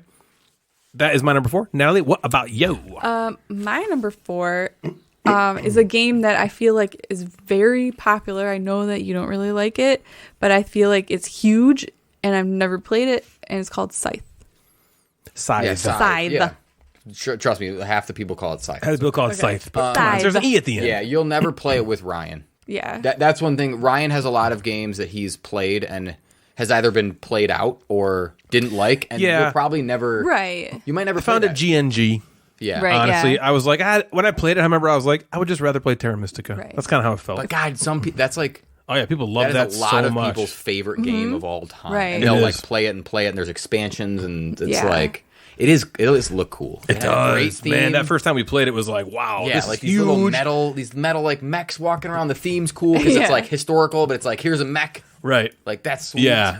But yeah, it kind of fell a little flattish. Yeah. Same If read. this list had been done a couple months ago, 100% Viticulture would have been like the top Yeah, game. on But there. I played it. You played it now. Yep. Yeah. Very cool. And that's to me a much better game. Viticulture is good. Yeah. All right, Jeff. What about you, man? Number 4. My number 4. We talk about this game kind of a lot, and I've never played Great Western Trail 2016. I always forget that. I know. Even if I know you just said this not long ago, but if you would have asked me Yeah. right now, Yeah, I you'd would have be been like, of course you've you played that. Yeah. And I know the new one, Argentina's Great Western Argentina, Great Argentina Great Trail. Argentina Trail. Great Argentinian I know Trail. that's come out. I don't know the difference between the two. Neither do I. I think if I had played Great Western Trail, I would probably know a little bit more about the other one. But again, it's a big name designer. It's Right. a big game. Barely Why more. haven't I played it? You'd think that I would have been on that one. Right. But Yeah. I'm surprised. I am a little Yeah, surprised. that is- Number 3 for me, gosh, I'm going back again. This is one that I don't really have that big of a desire to play it, but I'm like, I can't believe I Yeah. haven't played this one, and it's Power Grid by Freedom yeah. Freeze. Okay. Yeah, I'm a little surprised at myself that I haven't. I owned it for a time. Okay. And got rid of it before I played it because I at the time I don't think I had. I think I was just playing with Jeremy, and he's not into something like that, very mathy. Did you ever play the First Sparks with? Yes. Okay. I- I've played both of them, but Okay. we play First Sparks. I think a little more. Yeah, than we First play Sparks Power. I've played probably 8 or 9 times. Yeah. Power Grid proper I've never played. Now, don't anyone listening to this, I don't really have a desire to play it. Right. This one is one of those that's on the list that's like I'm just surprised at myself that I have not Yeah. played it because it's kind of one of the Big Daddy great Yeah. games, you know. Natalie, what about you at number 3? My number 3 is Oh boy. it's a game that's Twister. like Yeah. I don't know. Twist you in I knots. feel it. Mysterium. Oh, okay. You never played Mysterium? I know that's kind of Never. crazy. Well, yeah, because I didn't really like it so much. Because You he didn't. played it and then he So didn't we like never had it. So then like I think never. I think Natalie might like it. I think she would Yeah. too. Yeah, I think you would like it. I think I still have mine. So I wonder, like, because we could play it in under an hour at like a Nerd Fest randomly. Yeah. I think you would is like it it. going to come out? I think you would like It's just it. one of those games that I feel like people talk about all the time as if like everybody's played it, and I was like, I've never played that one. It was. I remember at the Gen Con it came out, which is the one that me and Jeff went to in 2015.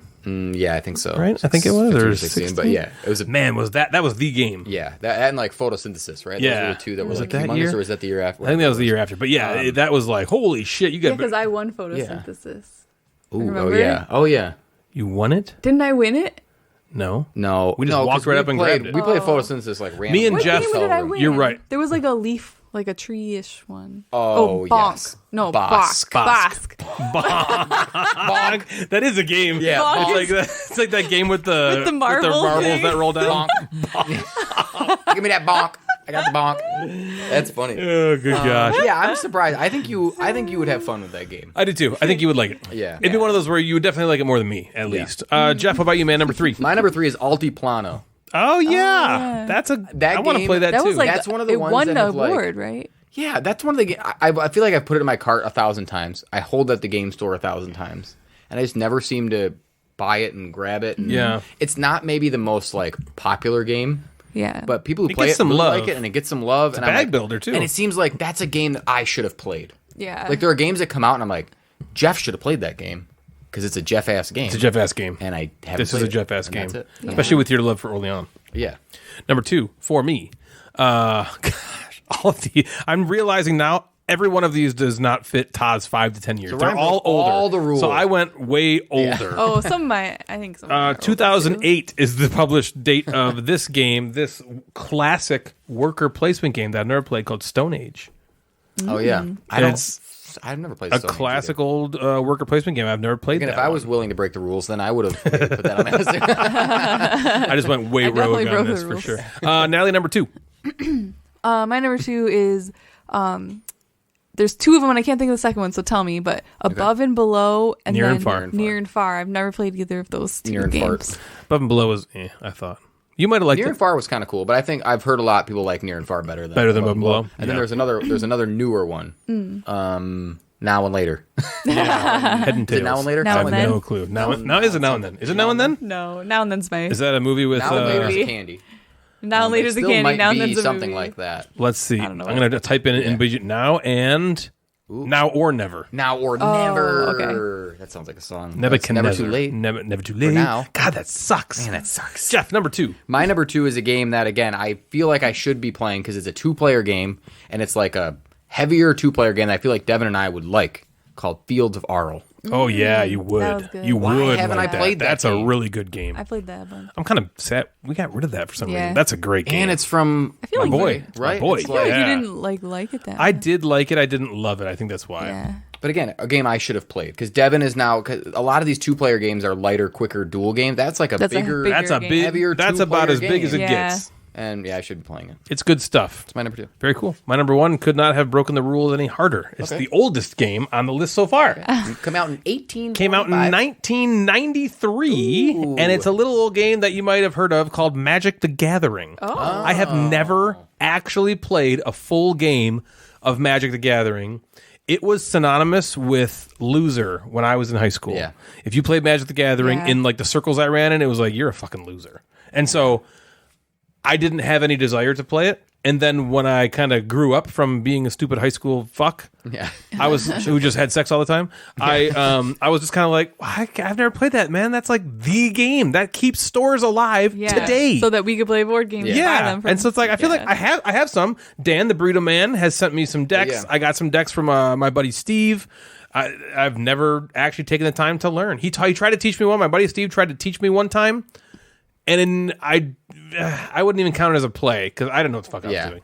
I played. So Joe really liked it in high school. Now you call Sure. him a Yeah, fucking loser. Yeah, but he played it in high school and had a whole bunch of cards. And I played with him and played with like my cousin. I remember playing a few games, but this is like 25 Yeah, years ago. right. Like, I was like God, a we're old. child playing it. Right. Anyway. Okay, Natalie, number 1. My number 1 breaks the rules too is kind of older, but it's kind of like similar to Jeff. It's like one of the Uwe games, the big games that I've never played, and it's Agricola. His biggest. Yeah. You should play that. Have you played All Creatures? Yeah. Yep. And Caverna. Yeah. So I feel like I played like theoretically, all the rest of his, you played big Agricola games. because Agricola and Caverna Yeah. are almost the same, except Agricola has cards where Caverna has tiles. Yeah. Okay. And there's some other changes. It's not the same game at all, but it's very, very, very similar. Similar, yeah. Yeah. All right, Jeff. Here we go. Number My one. number one that didn't break the rules, because none of mine broke the rules, because I followed the rules. That's why you're going number That's one. the rules, yeah. Is Anachrony. I haven't played Anachrony. yeah. Man, Again, that's good. this is a game I should play. That's a good game. This is a Jeff-ass game. It is a good. It's That's got a time good travel. It's got game. robot-looking things. Very I worker had the placement. sweet things that you put the dudes in. Yeah, me Yeah. too. Hell yeah. Yeah, the Why haven't I mechs, played that the mech motherfucker? suits. Why haven't I played that? It's a great game. What's I wrong would with love me? to It's play sitting that on my with you. shelf That's looking a at good me. one. Do we still? Oh yeah, we still. Yeah, of have course it. we do. play I got the big box. I got the big Oh, daddy yeah. box. Yeah, That I thing's just have like fucking the game sweet. and then the add-on, like the mech add-on. Yes, Yeah. Things are. absolutely. That is our top 5 games that are about 5 to 50 years old or more that we haven't played before. So thank you, Ta, for that suggestion. That was great. And we will see you next time. So that's going to do it for us tonight, everybody. If you'd like to get a hold of us, you can find us on Instagram at Gamecasters or at Mad Board Gamer. Both of those accounts service the podcast. We also have a Facebook group. Just search Gamecasters and you'll find us there. You can also email us at thegamecasterspodcast@gmail.com. If you like the show, we'd love it if you consider giving us a rating on Apple Podcasts or anywhere else you listen that allows you to rate us. We've also got a Patreon. If you want to support the show, feel free to head on over to patreon.com/thegamecasters. There's also a merch store where you can find all sorts of different Gamecasters, Mad Board Gamer, Gateway gear. So head on over to thegatewaynetwork.com/store. Please follow me and consider subscribing on Twitch at twitch.tv/Gamecasters. So for Natalie and Jeff the Mad Board Gamer, I'm Ryan, and you have been listening to The Gamecasters. Good night, everybody.